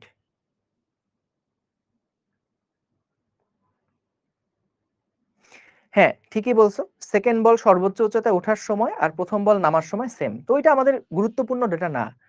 আমরা এখানে এটাকে রাখছি যে তিনটা বল এক জায়গায় থাকার যে সময়টা ওইটাকে আসলে এখানে একসাথে রাখছি, কিন্তু মূলত যে আইডিয়াটা সেটা হচ্ছে যখন আমরা প্রথম বলটা সর্বোচ্চ উচ্চতায় উঠবে তখন দ্বিতীয় বলটাকে ছুঁড়ে মারছি, দ্বিতীয় বলটা যখন সর্বোচ্চ উচ্চতায় উঠবে, তুমি ঠিক বলছো, ততক্ষণে প্রথম বলটা আবার মাটিতে নেমে আসবে, এটা ট্রু। কিন্তু এই যে একসাথে বলগুলাকে দেখানোর জন্য এই জায়গায় রাখছি, এখানে রাখলে আবার হিজিবিজি হয়ে যেত, এই জন্য আমি ওই জায়গায় রাখি নাই। তো এটা হচ্ছে কাহিনী, ঠিকই বলছো। যখন দ্বিতীয় বলটা যখন সর্বোচ্চ উচ্চতায় উঠলো, প্রথম বল সর্বোচ্চ উচ্চতায় উঠতে যে সময় লাগছে, দ্বিতীয় বলটাও তো সর্বোচ্চ উচ্চতায় সেই সময় লাগছে, ওই সময় তো প্রথম বলটা আবার মাটিতে নেমে আসছে বা ওই আগের লেভেলে নেমে আসছে। ঠিক আছে, আশা করি বুঝতে পেরেছো আমরা টোটাল টাইমটা কিভাবে ক্যালকুলেট করলাম। সো 1 সেকেন্ডে 3 বার বল ছুঁড়ে মারে, তার মানে হচ্ছে চতুর্থ বলটা ছুঁড়ে মারা ঠিক আগ মুহূর্ত পর্যন্ত যে সময়টা, এই পুরা সময়টা হচ্ছে 1 সেকেন্ড। ইউ বাই জি কিভাবে, এই গাধা, ইউ বাই জি, এই যে টি মানে কি ছিল, টি মানে কি ছিল, টি মানে ছিল কি সর্বোচ্চ উচ্চতায় ওঠার সময়। তো এইখানে আমরা কি করছি, এখান থেকে যখন এই বলটা দ্বিতীয় বলটা কতক্ষণ সময় পরে ছুঁড়ে মারছি, যখন প্রথম বলটা সর্বোচ্চ উচ্চতায় উঠছে, প্রথম বলটা যখন সর্বোচ্চ উচ্চতায় উঠছে তখন দ্বিতীয় বলকে ছুঁড়ে মারছি না? তাহলে এই টাইমের গ্যাপটা কতটুকু, প্রথম বল উচ্চতায় ওঠার যে সময়টা এই টাইম পরেই তো আমরা ছুঁড়ে মারছি, তাহলে এই টিটাই হচ্ছে আমাদের সর্বোচ্চ উচ্চতায় ওঠার সময়। তাহলে সর্বোচ্চ উচ্চতায় ওঠার সময় টি টি সমান ইউ বাই জি, এখান থেকে ইউ এর মান বের করলাম, সর্বোচ্চ উচ্চতা থেকে বের করে ফেললাম, ডান। ঠিক আছে, গুড, ভেরি গুড। তাহলে এই টাইপের প্রশ্নগুলা কিন্তু খুবই সুন্দর সুন্দর প্রশ্ন, এবং এগুলা আমাদের পরীক্ষায় আসার মতন প্রশ্ন। ওকে, এইবার আসো এই প্রবলেমটা আমরা একটু দেখি, খুবই কমন টাইপের একটা প্রবলেম। আমরা এটা দুইটা নিয়মে সলভ করব, একটা নিয়ম তোমরা আগে করে আসছো, একটা স্টাইলের প্রবলেম, আরেকটা আমি একটু স্মার্টলি একটা সলভ করা দেখাবো, তো শিখে রাখবা, এটা অ্যাডমিশনের সময় কাজে লাগবে। সো দেখো এই টাইপের প্রশ্নগুলো খুব কমন। কি বলছে, 500 মিটার উচ্চতা থেকে একটা বস্তুকে নিচে ফেলে দেওয়া হলো, মনে করো এটা হচ্ছে আমাদের ভূমি, মনে করো এইটা হলো কি আমাদের ভূমি, তো 500 মিটার উচ্চতা থেকে একটা বস্তুকে নিচে ফেলা হলো, এইটা হচ্ছে গিয়ে মনে করো আমাদের 500 মিটার উচ্চতা, 500 মিটার উচ্চতা থেকে বস্তুকে নিচের দিকে ফেলা হলো, একই সময় অন্য একটা বস্তু 100 মিটার পার সেকেন্ড বেগে উপরের দিকে নিক্ষেপ করা হলো। অন্য আরেকটা বস্তু মনে করলাম সেটা এইটা, এই বস্তুটাকে উপরের দিকে 100 মিটার পার সেকেন্ড বেগে ছুঁড়ে মারা হয়েছে। তাহলে জিজ্ঞেস করছে বস্তুটা কখন এবং কোথায় মিলিত হবে, বস্তুটা কখন এবং কোথায় মিলিত হবে। খেয়াল করো, তার আগে তোমাদের জন্য আমি একটা প্রশ্ন একটু রেডি করে যাই, তারপর ওইটা আসতেছি। তোমরা তো আপেক্ষিক বেগ পড়ছো তাই না? আপেক্ষিক বেগ যখন আমরা বের করি তখন যার সাপেক্ষে আপেক্ষিক বেগ বের করতে হয় তার বেগটাকেই আমরা বিয়োগ করে ফেলি না? এই আইডিয়াটা তো মাথায় আছে নাকি, তাই না?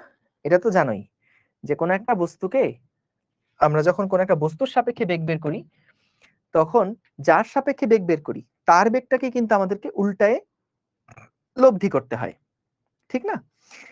তো আচ্ছা, তোমাদের তো ডট গুণ ক্রস গুণ তো আপেক্ষিক বেগ শেষ করার পরেই হয়েছে তাই না? আপেক্ষিক বেগ তো পুরাটা শেষ না?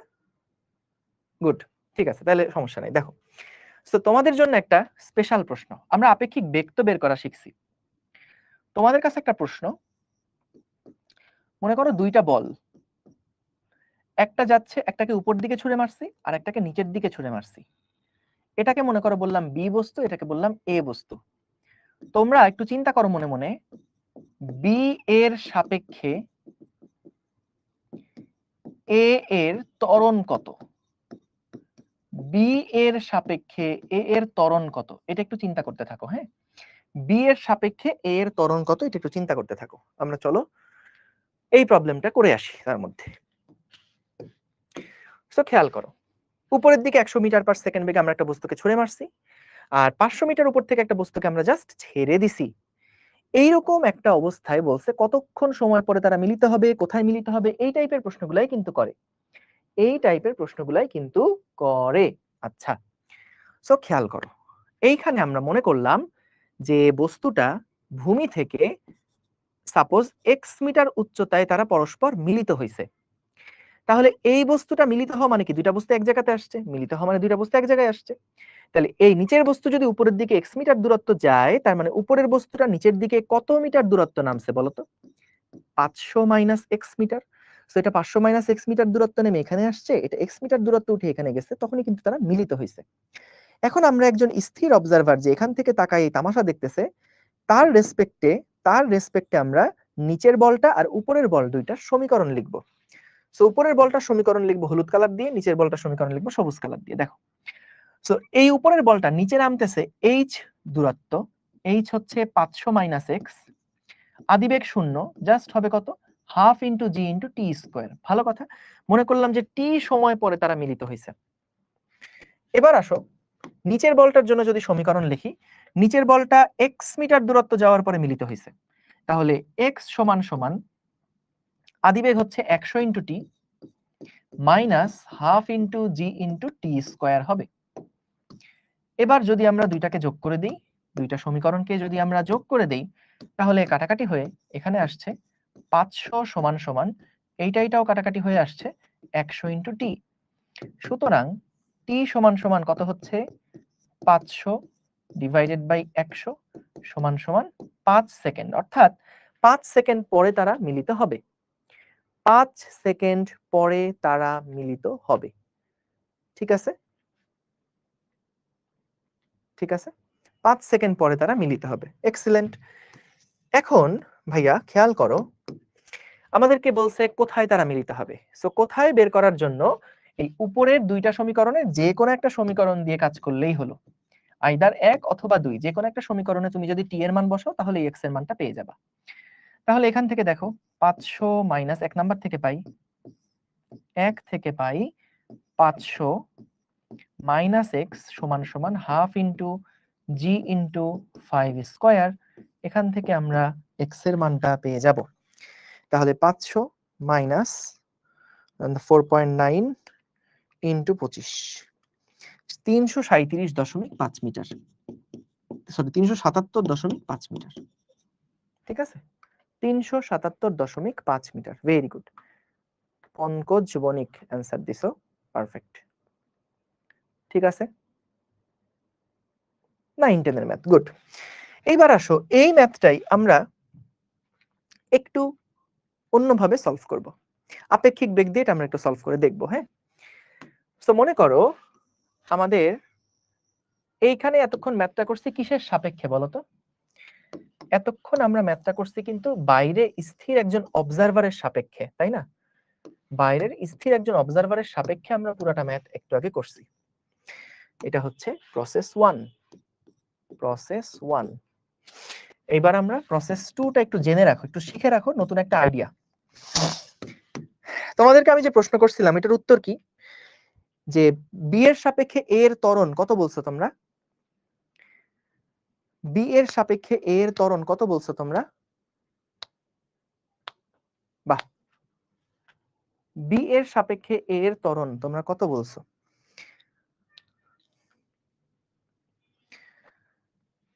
(19.6) 2g 19.6, এটাই হচ্ছে সবার আনসার।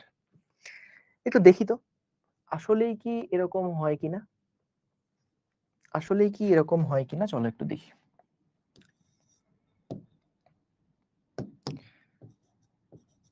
ত্বরণের ব্যাপারে পরে আসতেছি, আগে আমাকে বলো এইটা মনে করো বি আর এটা মনে করো এ।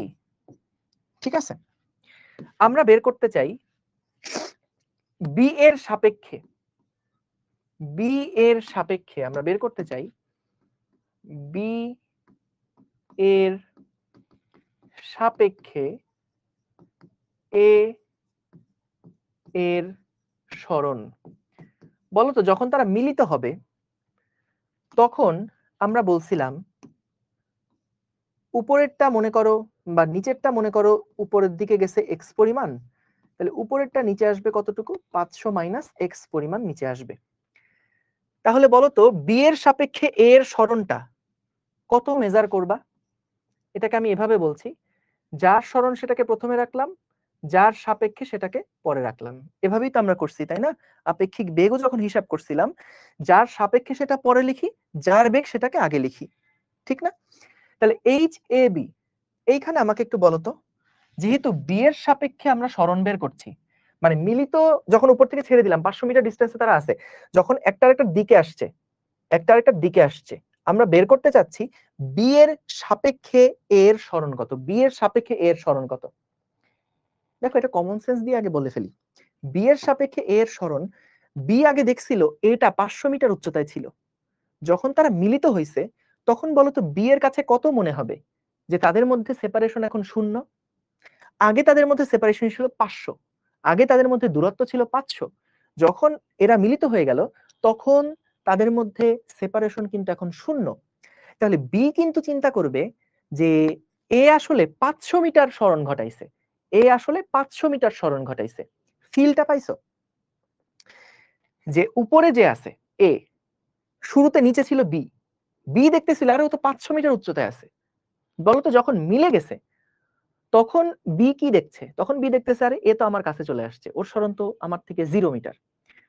তাহলে এর সরণ বি এর সাপেক্ষে কত হয়েছে, আগে ছিল 500 এখন হয়েছে 0, তার মানে বি কিন্তু চিন্তা করতেছে যে এটা 500 মিটার নিচে নেমে আসছে, 500 মিটার নিচে নেমে আসছে। তাহলে এইটা আসলে সরাসরি আমি লিখে ফেললাম 500, এটা তো চিন্তা করে করলাম, তাছাড়া তুমি যদি গাণিতিক ভাবে ম্যাথ দিয়ে করতে চাও এটাও সম্ভব। দেখো যে বি এর সাপেক্ষে এ এর ত্বরণ, তাহলে যার সাপেক্ষে সরণ বের করব, বি এর সাপেক্ষে এর সরণ যদি বের করতে চাই, যার সাপেক্ষে সরণ বের করব তার সরণটাকে কি উল্টাতে হয় না? তাহলে খেয়াল করো এক্সটাকে যদি আমি উল্টাই, এই যে নিচের দিকে এক্স, তার সাথে লব্ধি করতে হবে কার, এর, তাহলে নিচের দিকে হচ্ছে 500 মাইনাস এক্স, তাহলে লব্ধি সরণ কত হয়, বি এর সাপেক্ষে এর সরণ কত হয়, একই দিকে যেহেতু 500 মাইনাস এক্স প্লাস এক্স সমান সমান 500। এটা আমরা ওই আপেক্ষিক বেগের কনসেপ্ট খাটায় করলাম, কিন্তু কমন সেন্স দিয়ে তো এমনি বোঝা যায় যে নিচে বি ছিল উপরে এ ছিল, বি দেখতেছিল এ উপরে 500 মিটার উচ্চতায় আছে, তাহলে যখন মিলে যাবে তখন তাদের মধ্যে দূরত্ব 0, তার মানে তাদের বি এর সাপেক্ষে এর সরণ হয়েছে কিন্তু 500 মিটার। ঠিক আছে, ওকে। এবং এছাড়া আলাদাভাবে করলে কি, যে বি যেহেতু উপরের দিকে উঠছে এক্স, এ যেহেতু নিচের দিকে নামছে 500 মাইনাস এক্স, তাহলে বি এর সাপেক্ষে সরণ, যার সাপেক্ষে সরণ বের করি তার সরণটাকে উল্টায় তারপর লব্ধি করব। তাহলে এই সরণটাকে যদি আমরা উল্টাই তাহলে এই সরণের সাথে লব্ধি করবো, সো 500 মাইনাস এক্স নিচের দিকে, আর এটাকে উল্টাইছি বলে এটাও নিচের দিকে, 500 মাইনাস এক্স প্লাস এক্স সমান সমান 500। সো এই সরণটা কোন দিক বরাবর, এই সরণটা হচ্ছে নিচের দিক বরাবর। ডান। আচ্ছা, এবার আসো তো, যদি আমি তোমাকে জিজ্ঞেস করি ভাইয়া বি এর সাপেক্ষে এ এর আদিবেগ কত, একটু বলো তো, বি এর সাপেক্ষে এ এর আদিবেগ কত একটু বলো তো, বলতে পারবা? বি এর সাপেক্ষে এ এর আদিবেগ কত বলতে পারবা? লক্ষ্য করো উপরে যে বি ছিল তার কিন্তু আদিবেগ ছিল 0, আর নিচে যে এ ছিল, সরি উপরে যে এ ছিল তার আদিবেগ ছিল 0, আর যে বি ছিল তাকে আমরা 100 মিটার পার সেকেন্ড বেগে ছুড়ে মারছিলাম। তাহলে বলো তো নিচের এ যখন উপরের দিকে 100 বেগে গতিশীল আর ও হচ্ছে 0, তাহলে ওর সাপেক্ষে ওর বেগ কত হবে? যেমন আমি যদি এই দেওয়ালের দিকে ধরো 10 মিটার পার সেকেন্ড বেগে আগায় যাই, তাহলে আমার কাছে দেখে কি মনে হবে, দেওয়ালটা আমার দিকে 10-এ আগায় আসছে। ঠিক একই ভাবে বি দেখতেছে যে আরে এর বেগ তো আসলে নিচের দিকে 100, কারণ আমি যখন বি এর সাপেক্ষে হিসাব করছি, বি এর সাপেক্ষে হিসাব করছি তখন বি কিন্তু দেখতেছে যে আরে এ তো নিচের দিকে 100, এর বেগটা তো নিচের দিকে 100। কথা বুঝছো? কারণ আমরা কি জানি যার সাপেক্ষে বেগ হিসাব করবো তার বেগটাকে তো উল্টাবো। সো বি এর সাপেক্ষে বেগ হিসাব করছিলাম, তাহলে এইটাকে যদি উল্টাই, ওর তো আদিবেগ 0, তাহলে একটারই লব্ধি হবে, অর্থাৎ 100 মিটার পার সেকেন্ডই হচ্ছে এই বি এ কে চলতে দেখবে নিচের দিকে। কথা বুঝো নাই? বুঝতে পারছো? সো বি যখন উপরের দিকে 100-তে ছুড়ে মারছে তখন বি এর সাপেক্ষে এ এর বেগ কত? বি কিন্তু নিজেকে গতিশীল চিন্তা করবে না, বি দেখবে যে এ হচ্ছে নিচের দিকে 100 বেগে পড়তেছে, বি দেখবে এ নিচের দিকে 100 বেগে পড়ছে। সো এই জন্য বি এর সাপেক্ষে ইউ এর আদিবেগটাও কিন্তু নিচের দিকে 100। ঠিক আছে, এইবার আসো যেটা তোমাদেরকে বলছিলাম যে বি এর সাপেক্ষে এর ত্বরণ কত, বি এর সাপেক্ষে এর ত্বরণ কত? তোমরা সবাই প্রায় আনসার দিছো ভাইয়া 2g। আসলে কি তাই? বলো তো, যখন এটা উপরের দিকে তখন তার ত্বরণ নিচের দিকে জি, আর বি কে উপরের দিকে ছুঁড়ে মারলেও তার ত্বরণ কত, জি না? ত্বরণ জি না? তাহলে দুইটা ত্বরণ একই দিকে, তাহলে একজনের সাপেক্ষে আরেকজনের ত্বরণ কত? ধরো দুইটা গাড়ি, একটা 10 মিটার পার সেকেন্ড বেগে যাচ্ছে, আরেকটাও পাশাপাশি 10 মিটার পার সেকেন্ড বেগে যাচ্ছে, তখন একটা সাপেক্ষে আরেকটার বেগ কত হয়? 0 হয় না? তো তাহলে এখানেও তো তাদের আপেক্ষিক ত্বরণ শূন্য, এখানে তাদের আপেক্ষিক ত্বরণ কিন্তু শূন্য। সো তাহলে খেয়াল করো, আমরা এখানে যদি এবার বি এর সাপেক্ষে এর সমীকরণ লিখতে চাই, এগুলাকে একটু ছোট করে নিয়ে আসি। না, ছোট করে না নিয়ে এখানে করি, দাঁড়াও।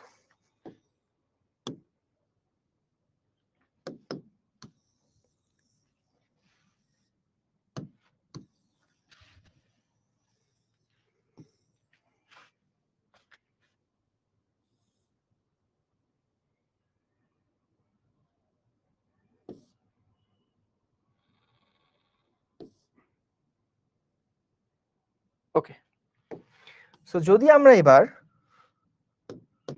সরণটা এভাবে লিখি, আমরা নরমালি কিভাবে লিখতাম?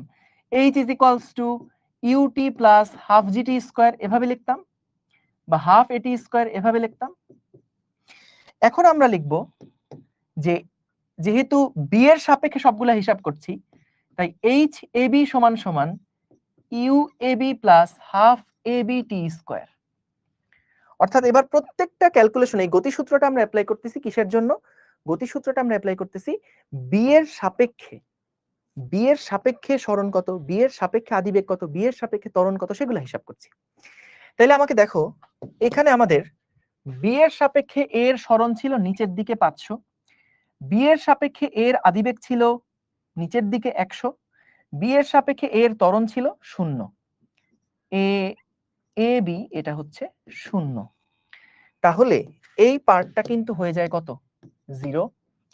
এইচ এর মান ছিল 500, ইউ এর মান ছিল 100 ইন্টু টি, তাহলে এই যে টি এর মান আসলো 500 ডিভাইডেড বাই 100 সমান সমান 5 সেকেন্ড। দেখো সেম রেজাল্ট আসলো। যখন আমরা স্থির অবজারভারের সাপেক্ষে হিসাব না করে যখন আমরা বি এর সাপেক্ষে হিসাব করলাম, এই যে এই মানে এইখানে যদি কোনো লোক বসে থাকে তার সাপেক্ষে যদি হিসাব করে থাকি, তাহলেও দেখো আমাদের রেজাল্ট কিন্তু সেম আসতেছে। সো তুমি স্থির অবজারভারের সাপেক্ষে যদি হিসাব করো বা বি এর সাপেক্ষে যদি হিসাব করো, রেজাল্ট কিন্তু সেম। এখন কথা হচ্ছে যে ভাইয়া এটা তো ভাইয়া চিন্তা করা অনেক কঠিন, এটা তো ভাই চিন্তা করা আসলে অনেক কঠিন। হ্যাঁ, আমি এটা কেন দেখালাম? দেখালামটা জাস্ট তোমাদের যেহেতু আপেক্ষিক বেগটা পড়া হয়েছে, আপেক্ষিক বেগটা শুধুমাত্র ওই জায়গাতেই যে লিমিটেড বিষয়টা এরকম না, এটার আরো অনেক জায়গায় অ্যাপ্লিকেশন আছে, এবং চাইলে এই টাইপের প্রবলেমগুলো আপেক্ষিক বেগ দিয়ে সলভ করা যায়। নট নেসেসারিলি পরীক্ষায় আসলে তোমাকে এই নিয়ম ফলো করতে হবে, তুমি আগের নিয়মেই অঙ্ক করবা, কিন্তু এইটা জাস্ট দেখে রাখলা, আমরা মাথাটা একটু খাটানো শিখলাম যে আপেক্ষিক বেগের যেই আইডিয়াগুলো ছিল, যার সাপেক্ষে বেগ বের করতে হবে তার বেগটাকে উল্টাতে হবে। সো এই যে বলছিলাম না প্রথম দিন, যে একটা জিনিস নিয়ে যত চিন্তা করবা, যত ভাববা, তত কিন্তু তুমি প্রো হয়ে যাবা, তত এক্সপার্ট হবা। সো এটার জন্য চিন্তার খোরাকটা জোগানোর জন্য এই স্টাইলে ম্যাথটা করা। এটা কেউ দেখে ভয় পেও না যে ভাই এটা অনেক কঠিন লাগতেছে, টাফ লাগতেছে। আরে টাফ লাগলে তো ভালো, যেই জিনিস তোমার টাফ লাগতেছে তার মানে ওইটা তোমার মধ্যে কিছু না কিছু একটা ইমপ্রুভমেন্ট করতেছে। তোমরা যারা ব্যায়াম করো বা জিমে যাও, তোমরা দেখছো ধরো কোন একটা ওয়েট যখন তুমি তুলবা, তখন এরকম হয়, ধরো তুমি একদিন জিমে গেছো, যাওয়ার পরে প্রথম দিন দেখবা 2.5 কেজির একটা ডাম্বেল তুলতে তোমার কষ্ট হয়ে যাচ্ছে, 2 কেজি 2.5 কেজির একটা ডাম্বেল তুলতে তোমার কষ্ট হয়ে যাচ্ছে। কিন্তু ওই যে কষ্টটা করলা, ওই যে এফোর্টটা দিলা, এটার কারণে দেখবা 1 সপ্তাহ পরে 2.5 কেজি তুলতে তোমার একদম ইজি লাগবে। তারপর যখন 5 কেজি তোলা শুরু করবা, তখন আবার কষ্ট হবে, অনেক কষ্ট হবে, অনেক কষ্ট হবে। তো যখন কষ্ট হবে, তখনই কিন্তু আসলে তুমি স্ট্রং হচ্ছ, আস্তে আস্তে তোমার স্ট্রেংথ বাড়তেছে। সো ফিজিক্যালি ব্যাপারটা যেরকম, মেন্টালিও জিনিসটা এরকম। সো যত তুমি চিন্তা করবা, যত তুমি বিভিন্ন স্টাইলে ম্যাথগুলা ভাববা, চিন্তা করা শিখবা, তত কিন্তু তোমার কাছে ফিজিক্স বা সায়েন্স যেটাই পড়ো না কেন আস্তে আস্তে সহজ হওয়া শুরু করবে। কিন্তু আমরা কি করি, ভাই আমি হা করতেছি আপনি একটু মুখে খাওয়াই দেন, হা করে থাকবা আপনি একটু গিলায় দেন, এই কাহিনী করলে প্রশ্ন একটু ঘুরাই দিলে আর চিন্তা করতে পারবা না। তো একদম সেই জিমের মতন, যে তোমার ধরো ওই 1 কেজি তুলবা, মানে প্রথমে 2 কেজি 5 কেজি 10 কেজি তুলবা, প্রথম প্রথম কষ্ট হবে, কিন্তু ওই যে কষ্টটা হবে, কিন্তু রেগুলার যখন তুলতে থাকবা তখন কিন্তু দেখবা 1 সপ্তাহ 2 সপ্তাহ পরে একদম ইজি হয়ে গেছে। সো একই জিনিস প্রথমবার যখন এভাবে করে চিন্তা করতেছে হয়তো টাফ লাগবে, কিন্তু তাই বলে ছেড়ে আসা যাবে না। একটু সময় দাও, দেখবা সহজ লাগা শুরু করবে। বুঝতে পারছো? বুঝছো? তো এর জন্য এই টাইপে ভাইয়া অনেক কঠিন করে দেখছি, হ্যান করছি, এটা থেকে ভয় পাবা না। এটা নিয়ে চিন্তা করো, জাস্ট চিন্তা করার জন্য আমি এই স্টাইলটা দেখালাম। ভাই ম্যাথ তো এটা 9 10 এর ম্যাথ, এটা তো তোমরাও জানো। 9 10 তে আমরা করেই সলভ করে আসছি, তাই না? তো যেহেতু আমরা আপেক্ষিক বেগ আগে পড়ি নাই, এখন তো পড়ছি, আপেক্ষিক বেগের কনসেপ্টটা ইউজ করে আমরা কিভাবে করে এগুলো সলভ করতে পারি সেগুলো একটু দেখাই রাখলাম আর কি। কিন্তু এগুলা দেখে ভয় পাবা না, বরং এগুলো আরো আনন্দ নিয়ে শেখা উচিত। যে ঠিক আছে, ওইখানে আমরা আপেক্ষিক ত্বরণ তো পড়ি নাই, এখানে আপেক্ষিক ত্বরণের একটা অ্যাপ্লিকেশন দেখলাম, আপেক্ষিক সরণ নামে ওখানে কিছু ছিল না, কিন্তু দেখো আইডিয়া সব সেম। আপেক্ষিক বেগ তুমি যেমনি বের করছো, তেমনি আপেক্ষিক সরণ, তেমনি আপেক্ষিক ত্বরণ বের হয়েছে। বুঝছো? ওকে, গেল। ডান, ডানা, ডান, ডান। ওকে, সো এইবার আসো ভাইয়া, আমরা খুব দারুণ একটা প্রশ্ন তোমাদের দিকে এবার ছুড়ে দিব, চিন্তা করবা। খুব সুন্দর একটা চিন্তা আছে, এটা বেশিরভাগ স্টুডেন্ট 99% কেসে পোলাপান এটার ভুল অ্যান্সার দেয়। খুব মনোযোগ দিয়ে খেয়াল করবা। মনে করো আমাদের কাছে একটা লিফট আছে, কেমন? আমাদের কাছে একটা লিফট আছে, আমাদের কাছে একটা লিফট আছে, হ্যাঁ। সো এইখানে খেয়াল করো, যখন এই লিফটটা থেকে একটা লিফট মনে করো উপরের দিকে যাচ্ছে ভি বেগে, সমবেগে যাচ্ছে, আরেকটা লিফট নিচের দিকে ভি সমবেগে যাচ্ছে, কেমন? এখান থেকে মনে করলাম এই লিফটের ভূমি থেকে এই উচ্চতায় কোনো একটা স্ক্রু রাখা আছে বা কোনো একটা বস্তু রাখা আছে। এইখানেও ভাইয়া ভূমি থেকে ঠিক এই উচ্চতায় কোনো একটা স্ক্রু বা কোনো একটা বস্তু রাখা আছে। এটাও এই উচ্চতায়, এটাও ঠিক এই উচ্চতায় আছে, এই উচ্চতায় আছে। এখন তোমাদের কাছে আমার একটা প্রশ্ন, এইটা হলো 1 নাম্বার লিফট, এইটা হলো 2 নাম্বার লিফট, এটা 1 নাম্বার লিফট, এটা 2 নাম্বার লিফট, ঠিক আছে? তোমাদের কাছে আমার প্রশ্ন হচ্ছে যে বলতো কোন লিফটের মধ্যে এই স্ক্রুটাকে ছেড়ে দেওয়া হয়েছে, একই সাথে স্ক্রুটাকে ছেড়ে দেওয়া হয়েছে। একটা লিফট উপরে যাচ্ছে, একটা লিফট নিচে নামছে। তোমাদের কাছে প্রশ্ন, কোন লিফটের মধ্যে একটা স্ক্রুকে ছেড়ে দিলে কোন লিফটের মধ্যে স্ক্রুটা আগে মাটিতে পড়বে? কোন স্ক্রুটায়, কোন লিফটে স্ক্রুটা আগে মাটিতে পড়বে? 1 2 1 2 1 1 2 2 1 1 1 1 1 1 1, কোনটাতে একই সাথে মাটিতে পড়বে?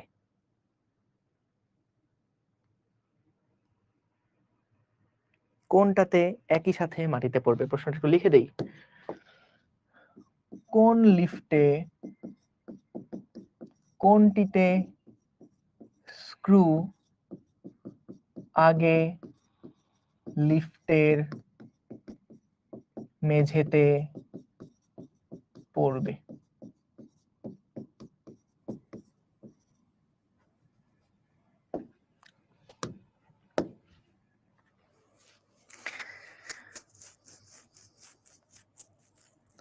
চলো, এক, বেশিরভাগই এক, আবার অনেকে 2 বলতেছো। বেশিরভাগই এক, অনেকে 2 বলতেছো। চলো আমরা দেখি, টেস্ট করেই দেখি কোনটা আগে পড়ে। চলো টেস্ট করে দেখি। সো আপেক্ষিক বেগ দিয়ে করব নাকি আপেক্ষিক বেগ দিয়ে করি? চলো বড় করে না করে আপেক্ষিক বেগ দিয়ে করি, যেহেতু প্র্যাকটিসটা করলামই, নরমাল নিয়মেও করতে পারবো, অসুবিধা নাই। আমরা চলো আপেক্ষিকের কনসেপ্টটা দিয়ে করি। মনে করো এই লিফটের সাপেক্ষে আমরা সবকিছু হিসাব করব। অর্থাৎ তুমি ধরে নাও তুমি লিফটের এখানে দাঁড়ায় আছো, তুমি লিফটের এখানে দাঁড়ায় আছো, কেমন? তুমি লিফটের এখানে দাঁড়ায় আছো। বলো তো, প্রথম প্রশ্ন উত্তর দাও আগে। 2টা স্ক্রুকেই ছেড়ে দেওয়া হয়েছে, তাহলে বলো তো তোমার সাপেক্ষে এই বস্তুর আদিবেগ কত? বলো তো, 2টাই দেখাবো, অসুবিধা নেই। কোন, তোমার সাপেক্ষে এইটার আদিবেগ কত আর তোমার সাপেক্ষে এইটার আদিবেগ কত? তুমি লিফটের মধ্যেই একই বেগে উপরের দিকে উঠছো, শুরুতে স্ক্রুটা তো স্থির ছিল, তোমার সাপেক্ষে তাহলে ওটার বেগ কত? 0 না? Very good, 0। কারণ ভাই মনে করো লিফটের যে রেলিংটা থাকে বা লিফটের যে লাইট গুলা থাকে, ওগুলা তোমার সাপেক্ষে তো স্থির। তুমিও লিফটে আসো, ওই লাইটটাও লিফটে আছে, বা একটা বাল্ব ধরো, তুমিও স্থির আছো, বাল্বটাও স্থির আছে। তাহলে তোমার সাপেক্ষে, বা স্থির বলতে কি, ধরো তুমিও লিফটের মধ্যে আছো, যে বেগে গতিশীল, বাল্বটাও সেই একই বেগে গতিশীল, তাই তোমার সাপেক্ষে ওই বাল্বের বেগটা কত? 0 না? তোমার সাপেক্ষে বাল্বের বেগটা 0। তাহলে তোমার সাপেক্ষে পুরাটা হিসাব করছি, লিফটের সাপেক্ষে বা লিফটে থাকা মানুষের সাপেক্ষে হিসাব করছি, অবজারভারের সাপেক্ষে হিসাব করছি, লিফটে থাকা অবজারভারের সাপেক্ষে হিসাব করছি, লিফটে থাকা অবজারভারের সাপেক্ষে হিসাব করছি। বস্তুর আদিবেগ, লোকের সাপেক্ষে বস্তুর আদিবেগ 0, বস্তুর আদিবেগ 0। বস্তুর ত্বরণ কত বলতো? বস্তুর ত্বরণ কত বলতো? জি নিচের দিকে না? কারণ ওর নিজের তো ত্বরণ 0, কারণ ও যদি সমবেগে উপরের দিকে যায়, ভাইয়া দেখো সুন্দর একটা আইডিয়া, এই ছেলের ত্বরণ কিন্তু 0, কিন্তু যখন স্ক্রুটা নিচের দিকে পড়বে, এটা তো মুক্তভাবে নিচের দিকে পড়বে, মুক্তভাবে নিচের দিকে পড়বে, এটা নিচের দিকে জি ত্বরণে পড়ছে, তাহলে ওর সাপেক্ষে ওর নিজের ত্বরণ 0, ওর সাপেক্ষে এই বস্তুর ত্বরণ কত? যেহেতু ওর ত্বরণ 0, তাহলে বিয়োগ করা কিছু লাগবে না, তাহলে এর সাপেক্ষে কিন্তু এর ত্বরণ নিচের দিকে জি। কথা ক্লিয়ার? আচ্ছা, বলতো বস্তুর সরণ কত হবে যখন এটা মাটিতে পড়বে, তখন ওই লোকের সাপেক্ষে বস্তুর সরণ কত হবে? এই লোকটা এটাকে কতটুকু নিচে পড়তে দেখবে? ভাই তুমি পুরাটা চিন্তা করো, তুমি লিফটের মধ্যে আছো, তাহলে লিফটের মধ্যে থাকলে লিফটের একটা উচ্চতা থেকে যখন এই স্ক্রুটাকে ছেড়ে দিবা, তখন এটা কতটুকু নিচে পড়বে? ঠিক লিফট থেকে যতটুকু উচ্চতায় স্ক্রুটা আছে ততটুকু নিচে পড়তে দেখবে। তো তাহলে সরণ হচ্ছে এইচ, কিন্তু এইচও নিচের দিকে, তাইলে ভাইয়া আসো হিসাব করে ফেলি, এইচ এর মান কত হয়? আমরা যদি হিসাব করে ফেলি, দূরে রাখি এটাকে, আমরা যদি হিসাব করি তাহলে দেখো এই লোকের সাপেক্ষে এইচ সমান সমান ইউটি প্লাস হাফ এ টি স্কোয়ার। এই লোকের সাপেক্ষে এই বস্তু কতটুকু নিচে নামছে? এইচ নিচে নামছে। এই লোকের সাপেক্ষে এই বস্তুর আদিবেগ কত? 0। আদিবেগ কার সাপেক্ষে 0? ওর সাপেক্ষে 0, কারণ ও তো এটাকে 0 বেগেই পড়তে দেখছে ভাই, ও তো এটাকে 0 বেগেই পড়তে দেখছে, তাই আদিবেগটা কিন্তু 0। হাফ ইনটু এর সাপেক্ষে ত্বরণ কত বললাম? জি, হাফ জি টি স্কোয়ার। তাহলে ভাইয়া টি এর মান কত? √2h/g, √2h divided by G. Perfect. দেখি এবার এখানে কত সময় লাগবে। আবারও দেখো, লিফটে থাকা অবজারভারের সাপেক্ষে, এইবারও না সেম কাহিনী, লিফটে থাকা অবজারভারের সাপেক্ষে যদি এবার হিসাব করো ভাইয়া, দেখো এইবারও কিন্তু লিফটে থাকা লোকটা এটার বেগটা কত পরিমাপ করবে?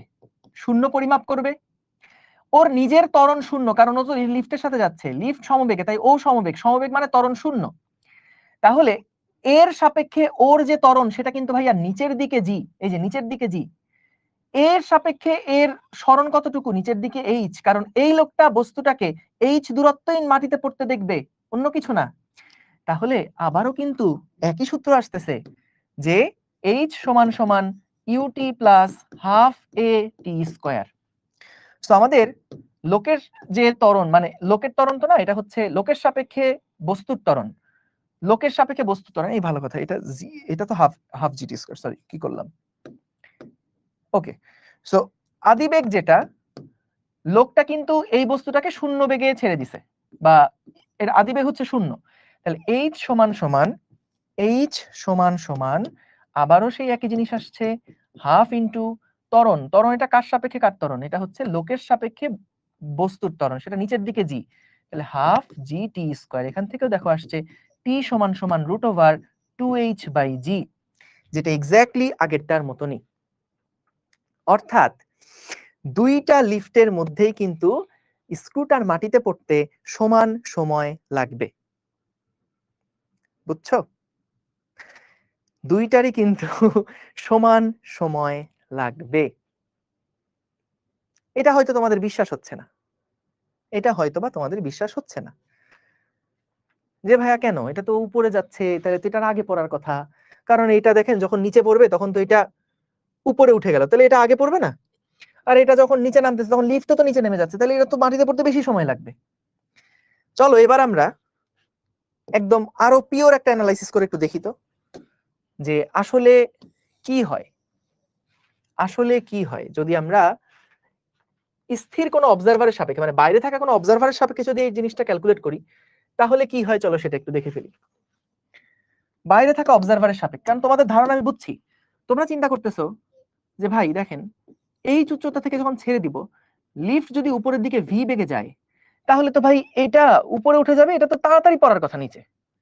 আর যখন এইখানে আমরা এটা নিচের দিকে নামতেছে, তখন তো ভাই এটা নিচে পড়তে আরো বেশি সময় লাগবে। কিন্তু বস চলো দেখি কি হয়। প্রথমে আসো এটার জন্য আগে হিসাব করে ফেলি। যখন এই লিফট নিচের দিকে ভি বেগে যাচ্ছে, আমরা মনে করলাম যে লিফটটাও ততক্ষণে মানে বস্তুটা যতক্ষণে মাটিতে এসে পড়বে, লিফটটা ততক্ষণে এক্স দূরত্ব নিচে নামছে। লিফট যতক্ষণে এক্স দূরত্ব নিচে নামছে ততক্ষণে এই বলটা মাটিতে এসে পড়ছে। এটা কে দেখছে? মনে করো বাইরের একজন অবজারভার এই ঘটনার দিকে তাকায় আছে। বাইরের একজন অবজারভার দেখছে ঠিক আছে, বলটা যখন নিচের দিকে পড়ছে তখন এই লিফটটাও একটু নিচের দিকে নামলো। তো যেই মুহূর্তে মেঝেতে আঘাত করবে সেই মুহূর্তে লিফটটা একটু নিচে নেমে যাবে। তো কতটুকু নিচে নামার পরে বলটা মেঝেতে পড়ছে? মনে করলাম এক্স দূরত্ব নামার পরে। তাহলে দেখো এই লোকের সাপেক্ষে লিফটের জন্য তুমি যদি সমীকরণ লেখো, লিফটের জন্য যদি সমীকরণ লেখো, লিফটের একটা নির্দিষ্ট বেগ আছে ভি, লিফট নিচের দিকে নামছে এক্স পরিমাণ, x is equals to ut plus half into at square. ভাইয়া লিফটের কি কোনো ত্বরণ আছে? লিফটের কোনো ত্বরণ নাই, তাহলে লিফটের জন্য শুধুমাত্র x সমান সমান v into t, t হচ্ছে কতক্ষণ সময় পরে এসে এটা মাটিতে পড়ছে। এটা গেল লিফটের জন্য সমীকরণটা, এটা গেল লিফটের জন্য সমীকরণটা। এইবার বলতো বস্তুর জন্য সমীকরণটা কি হবে? বস্তুটা বলতো কতটুকু নিচে নামছে? বস্তুটা কতটুকু নিচে নামছে? বস্তুটা নিচে নামছে h প্লাস x। বস্তুটা কিন্তু নিচের দিকে নামছে কত? এইচও নামছে প্লাস এক্স নামছে। মানে কার সাপেক্ষে? এটা এই লোকের সাপেক্ষে, বাইরের অবজারভারের সাপেক্ষে বস্তুটা কিন্তু এইচ প্লাস এক্স পুরো দূরত্ব নিচে নামছে। তাহলে বস্তুর জন্য যে সরণ সেটা হচ্ছে দেখো এইচ প্লাস এক্স সমান সমান এই দূরত্ব সমান সমান বস্তুর বেগ ভি টি প্লাস হাফ জি টি স্কয়ার। কেন ভাইয়া? বস্তু তো স্থির অবস্থা থেকে ছুড়ে মারছিলেন, বস্তুতে স্থির অবস্থা থেকে ছুড়ে মারছিলেন, তাহলে বস্তুর বেগ আবার ভি কেন হলো? খুব সহজ, বলতো যখন লিফটটা নিচের দিকে ভি বেগে যাচ্ছে তখন লিফটের ভিতরে থাকা প্রত্যেকটা জিনিসের বেগ কত? ভি না? তুমি ধরো গাড়িতে বসে আছো, একটা গাড়ি 10 মিটার পার সেকেন্ড বেগে যাচ্ছে, তাহলে গাড়ির বেগ 10 হইলে তুমি গাড়িতে বসে আছো, তোমার বেগও 10, সিটের বেগও 10, ওই স্টিয়ারিং এর বেগও 10, গ্লাসের বেগ 10, সবকিছুর বেগ 10 না? তাহলে লিফট যদি নিচের দিকে ভি বেগে যায়, তাহলে যেই মুহূর্তে তুমি স্ক্রুটাকে ছেড়ে দিছো সেই মুহূর্তে এই স্ক্রুর আদিবেগ কত বা বস্তুটার আদিবেগ কত? ভি না? তাহলে ভি বেগে কার সাপেক্ষে? এটা এটা এই বাইরের অবজারভারের সাপেক্ষে, কিন্তু বাইরের অবজারভারের সাপেক্ষে। ভিতরের অবজারভারের সাপেক্ষে তো আদিবেগ শূন্য, কিন্তু বাইরের যে অবজারভার তার সাপেক্ষে কিন্তু এইটার বেগ ভি। তাহলে এইচ প্লাস এক্স দূরত্ব কে নামছে? এই বস্তুটা নামছে এইচ প্লাস এক্স সমান সমান বস্তুর আদিবেগ ছিল V into T plus half জি টি স্কয়ার। এইবার আসো, এটা গেল 1 নাম্বার সমীকরণ, এটা গেল 2 নাম্বার সমীকরণ। বিয়োগ দাও 1 নাম্বার ইকুয়েশন থেকে 2 নাম্বার ইকুয়েশনকে বাদ দাও। 1 নাম্বার ইকুয়েশন থেকে 2 নাম্বার ইকুয়েশনকে বাদ দাও। x থেকে h মাইনাস এক্স বাদ দিলে মাইনাস এইচ সমান সমান এটা কাটা হয়ে যাচ্ছে মাইনাস হাফ জি টি স্কয়ার। দেখো টি এর মান কত আসে? √2h ডিভাইডেড বাই জি। বুঝছো? আসো এবার এটার জন্য দেখি। মনে করো লিফটের জন্য এবার সমীকরণ লিখব, বস্তুর জন্য এবার সমীকরণ লিখব। মনে করো লিফট যখন উপরের দিকে যাচ্ছে বাইরের একজন অবজারভারের সাপেক্ষে, লিফটের জন্য সমীকরণ কি হবে? মনে করলাম বলটা যতক্ষণে মাটিতে এসে পড়ছে, ততক্ষণে লিফটও তো কিছুটা উপরের দিকে উঠবে। তো মনে করলাম লিফটটা ততক্ষণে উপরের দিকে এক্স মিটার উচ্চতায় উঠছে, এক্স মিটার উচ্চতায় উঠছে। তাহলে লিফটের জন্য সমীকরণ কি? x ইজ ইকুয়ালস টু ভিটি, এটা 1 নম্বর সমীকরণ। বস্তুর জন্য সমীকরণ কি হবে বলতো? বস্তুর বেগটা কোন দিকে? যে বাইরের যে অবজারভার সে কি দেখছে? বস্তুটাকে যখন ছেড়ে দেওয়া হলো লিফট থেকে, তখন এই বস্তুর বেগটা বলতো কোন দিক বরাবর? নিচের দিকে না উপরের দিকে বলতো? বস্তুর বেগটা কোন দিক বরাবর, নিচের দিকে নাকি উপরের দিকে বলতো? যেই মুহূর্তে এই বস্তুটাকে ছেড়ে দেওয়া হয়েছে লিফটের মধ্যে, সেই সময় বস্তুটার বেগটা কোন দিকে? নিচের দিকে নাকি উপরের দিকে? যে এই লোকের সাপেক্ষে, বাইরের অবজারভারের সাপেক্ষে, বাইরের অবজারভারের সাপেক্ষে নিচে না, উপরের দিকে। উপরের দিকে। দেখো যখন লিফট উপরের দিকে যাচ্ছে ভাইয়া, তখন লিফটের মধ্যে থাকা সমস্ত এলিমেন্টের বেগই কিন্তু উপরের দিকে।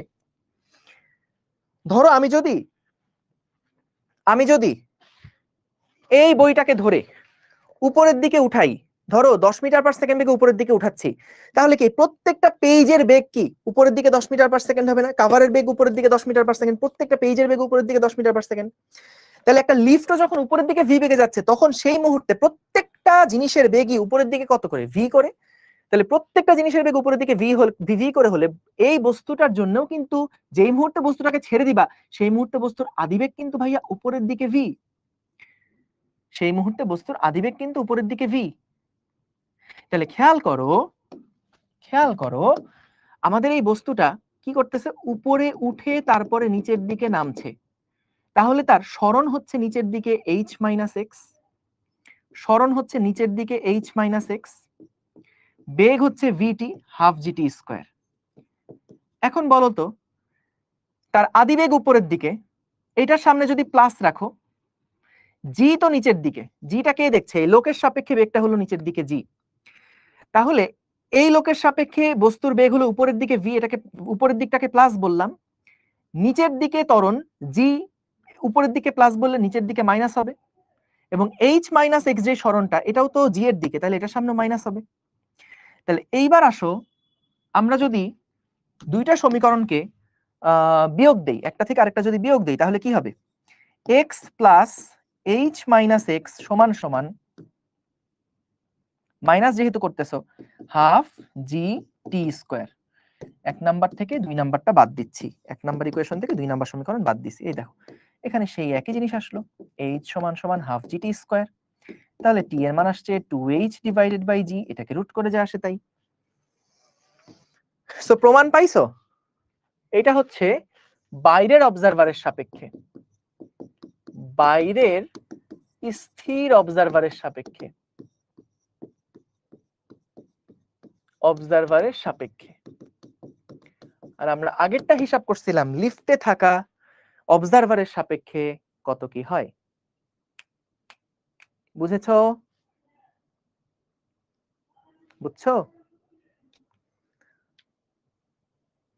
জি নাই কেন ফার্স্ট চিত্রে? এখানে কি কোনো জি থাকবে? লিফট কি জি ত্বরণের নিচের দিকে পড়তেছে? লিফটের জন্য সমীকরণ লিখছি এখানে। সো লিফটের সরণ সমান সমান লিফটের বেগ ইনটু টি প্লাস লিফটের হাফ ইনটু লিফটের ত্বরণ ইনটু টি স্কয়ার। লিফটের তো ত্বরণ নাই, লিফট তো সমবেগে যাচ্ছে, লিফটটা তো সমবেগে যাচ্ছে, তাই না? Crystal clear, thank you so much. এবার তোমাদের জন্য একটা ছোট্ট হোমওয়ার্ক দিয়ে যাই, তোমাদের জন্য একটা ছোট্ট হোমওয়ার্ক দিয়ে যাই, বাসায় চিন্তা করবা এবং সলভ করবা। এটা হোমওয়ার্ক থাকলো। হোমওয়ার্কটা হচ্ছে সেম জিনিস, তোমরা ক্যালকুলেট করবা যদি এবার, এটা কিন্তু অ্যাডমিশনে আসে, এখন যে প্রশ্নটা দিচ্ছি, মনে করো স্ক্রুটা ভূমি থেকে এইচ উচ্চতায় ছিল, দুইটা কন্ডিশন, একটা হচ্ছে এবার লিফট যাচ্ছে নিচের দিকে এ ত্বরণে, আর একটা হচ্ছে লিফট যাচ্ছে উপরের দিকে এ ত্বরণে। তাহলে হিসাব করবা কোনটায় আগে পড়বে এবং কত সময় লাগবে। বলটির মাটিতে পড়তে, বলটির মাটিতে পড়তে কত সময় লাগবে, কত সময় লাগবে, এটা কি করে দিব এখনই? বলটার মাটিতে পড়তে মানে লিফটের মাটিতে পড়তে, বলটা কোথার মাটিতে? লিফটের মাটিতে পড়তে, লিফটের মাটিতে পড়তে কত সময় লাগবে করে দিব এখনই, না একটু চিন্তা করবা? একটু চিন্তা করো, যা যা পড়ছো এটা নিয়ে একটু চিন্তা করো, নেক্সট ক্লাসের শুরুতে আগে এটা করে দিব, ঠিক আছে? নেক্সট ক্লাসের শুরুতেই আগে এটা করে দিব, না এখন করব না, এটা নিয়ে তোমরা চিন্তা করবা, এটা নিয়ে চিন্তা করবো, খুব সহজ। আগে জাস্ট কি লিখছি, যদি আলাদা আলাদা করতে যাও তাহলে জাস্ট এখানে ভিটি লিখছিলাম, সো ত্বরণ উপরে নাকি নিচে সেই অনুযায়ী হাফ এটি স্কয়ার হবে, এখানে হাফ এটি স্কয়ার হবে, হিসাব করবা। আর আপেক্ষিক দিয়ে করলে না আরো বেশি মজা, এটা আপেক্ষিক দিয়ে করলে আরো বেশি মজা। আমি একটু বলে যাই, দাঁড়াও একটু বলে যাই, তোমরা নিজেরা করবা। দেখো বলতো এই অবজারভারের সাপেক্ষে যদি হিসাব করো, তাহলে এই অবজারভার এটার আদিবেগ কত? আদিবেগ কত বলতো? এই অবজারভারের সাপেক্ষে এর আদিবেগ কত? 0। বলতো সরণ কত হবে এই অবজারভারের সাপেক্ষে? বলতো সরণ কত হবে এই অবজারভারের সাপেক্ষে? এইচ। Very good. বলো তো ত্বরণ কত হবে এই অবজারভারের সাপেক্ষে? এই অবজারভারের সাপেক্ষে ত্বরণ কত হবে? হয়ে গেছে কিন্তু অঙ্ক। মানে এই মেথড দিয়ে করতে গেলে না বেশি বড় হয়ে যায়, কিন্তু আপেক্ষিক বেগের আইডিয়াটা যদি একবার বুঝে যাও তাইলে মজাই মজা। দেখো করেই দেই, আসো। সো এখানে দেখো এই লোকটার ত্বরণ কিন্তু নিচের দিকে এ, কারণ লিফটের ত্বরণ যেহেতু নিচের দিকে এ, ওর ত্বরণও কিন্তু নিচের দিকে হবে এ, কারণ লিফটের মধ্যে আছে। বলো তো ভাইয়া, এই বস্তুর ত্বরণ যখন এটাকে ছেড়ে দেয়া হবে তখন তো আর লিফটের ত্বরণে পড়বে না, তখন কিন্তু ও নিজস্ব ত্বরণে পড়বে। নিজস্ব ত্বরণ কত? এ, সরি, তখন কিন্তু মুক্তভাবে নিচে পড়বে। মুক্তভাবে কত মুক্তভাবে এটা কত ত্বরণে পড়বে? জি ত্বরণে পড়বে। কারণ এই লিফটের মধ্যে যে আছে, লিফটের সাথে যুক্ত যারা আছে সবার ত্বরণ নিচের দিকে এ, কিন্তু যেই মুহূর্তে তুমি বলটাকে ছেড়ে দিলা তখন কিন্তু বলটা আর লিফটের সাথে যুক্ত নাই, লিফট থেকে সে আলাদা হয়ে গেছে, মুক্তভাবে নিচের দিকে পড়ছে। যখন স্ক্রুটাকে তুমি ছেড়ে দিবা তখন কিন্তু স্ক্রুটা মুক্তভাবে এখন নিচের দিকে পড়বে। তো যদি এটা মুক্তভাবে নিচের দিকে পড়ে তাহলে তার ত্বরণটা কত হবে? দেখো একজনের ত্বরণ এ, এর ত্বরণ জি, তাহলে আমাদের তো বের করতে হয় লোকের সাপেক্ষে বলের ত্বরণ কত। বলতো এই লোকের সাপেক্ষে বস্তুর ত্বরণ কত? লোকের সাপেক্ষে বস্তুর ত্বরণ কত? তো ভাইয়া বস্তুর ত্বরণ নিচের দিকে জি আর লোকের ত্বরণ নিচের দিকে এ, যার সাপেক্ষে ত্বরণ হিসাব করব তারটাকে উল্টাতে হয় না? তারটাকে উল্টাতে হয়। তাহলে লব্ধি ত্বরণ কত? নিচের দিকে জি, এদিকে এ, তাহলে লব্ধি ত্বরণ হচ্ছে লোকটার সাপেক্ষে বস্তুর ত্বরণ হচ্ছে জি মাইনাস এ না ভাইয়া বলো তো? এদিকে জি, উপরের দিকে এ, তাহলে জি মাইনাস এ। তাহলে এবার আসো সমীকরণ দিয়ে যদি লিখি, তাহলে এটা হচ্ছে লোকের সাপেক্ষে বস্তুর ত্বরণ। লোকের সাপেক্ষে বস্তুর সরণ ছিল এইচ, আদিবেগ ছিল 0, প্লাস হাফ ইন্টু লোকের সাপেক্ষে বস্তুর ত্বরণ হচ্ছে g minus a into t square. তাহলে টি এর মান হবে 2 into h divided by g minus a whole root. বুঝছো? এবার আসো এটার জন্য দেখো এই অবজারভারের সাপেক্ষে আদিবেগ কত? 0। সরণ কত? লোকের সাপেক্ষে সরণ কত? সরণ হচ্ছে এইচ। ত্বরণ কত? দেখো লোকের ত্বরণ উপরের দিকে এ, লোকের ত্বরণ উপরের দিকে এ, বস্তুর ত্বরণ নিচের দিকে জি। তাহলে বলো তো লোকের সাপেক্ষে বস্তুর ত্বরণ কত হবে? যার সাপেক্ষে ত্বরণ হিসাব করব তার ত্বরণকে উল্টায় লব্ধি করব না? তাইলে জি ত্বরণ হচ্ছে অলরেডি বস্তুর ত্বরণ, আর লোকের সাপেক্ষে হিসাব করব লোকের ত্বরণ অলরেডি উপরের দিকে এ, এটাকে যদি উল্টাও তাহলে দেখো লোকের ত্বরণটা এ, তাইলে লোকের সাপেক্ষে টোটাল ত্বরণ কত হয়? G plus a. তাহলে h is equals to half into g plus a t square. তাহলে টি সমান সমান হচ্ছে 2h divided by g plus a whole root. তাহলে এখন দেখো দুইটা ইকুয়েশন আলাদা, তাহলে যেটার ত্বরণ কম সেটাই সময় লাগবে বেশি, আর যেটাই ত্বরণ বেশি এটাই সময় লাগবে কম। তাহলে এখানে কিন্তু সময় লাগবে কম, এটা তাড়াতাড়ি নিচে পড়বে। এখানে সময় কম লাগবে, এইখানে সময় বেশি লাগবে, এইখানে সময় বেশি লাগবে। বুঝছো? বলতো আপেক্ষিক বেগ দিয়ে করাটা সহজ না আরো? আপেক্ষিক বেগের কনসেপ্টটা যদি একবার বুঝে যাও তাহলে কিন্তু ভেরি ইজি, এবং এখানে নতুন করে বোঝার কিছু নাই। যার সাপেক্ষে বেগ হিসাব করবা, যার সাপেক্ষে ত্বরণ হিসাব করবা, তার ত্বরণটাকে উল্টায় লব্ধি করে ফেলবা, এটাই আর কি। তো তাহলে এটা তো হোমওয়ার্ক দিতে চাইছিলাম, করেই ফেললাম, নতুন করে আর করার কিছু নাই। ঠিক আছে, তাহলে তোমাদের এখানে আজকে শেষ করি। অনেক ধন্যবাদ সবাইকে, দেখা হবে ইনশাআল্লাহ নেক্সট ক্লাসে। আসসালামু আলাইকুম, আল্লাহ হাফিজ, টাটা।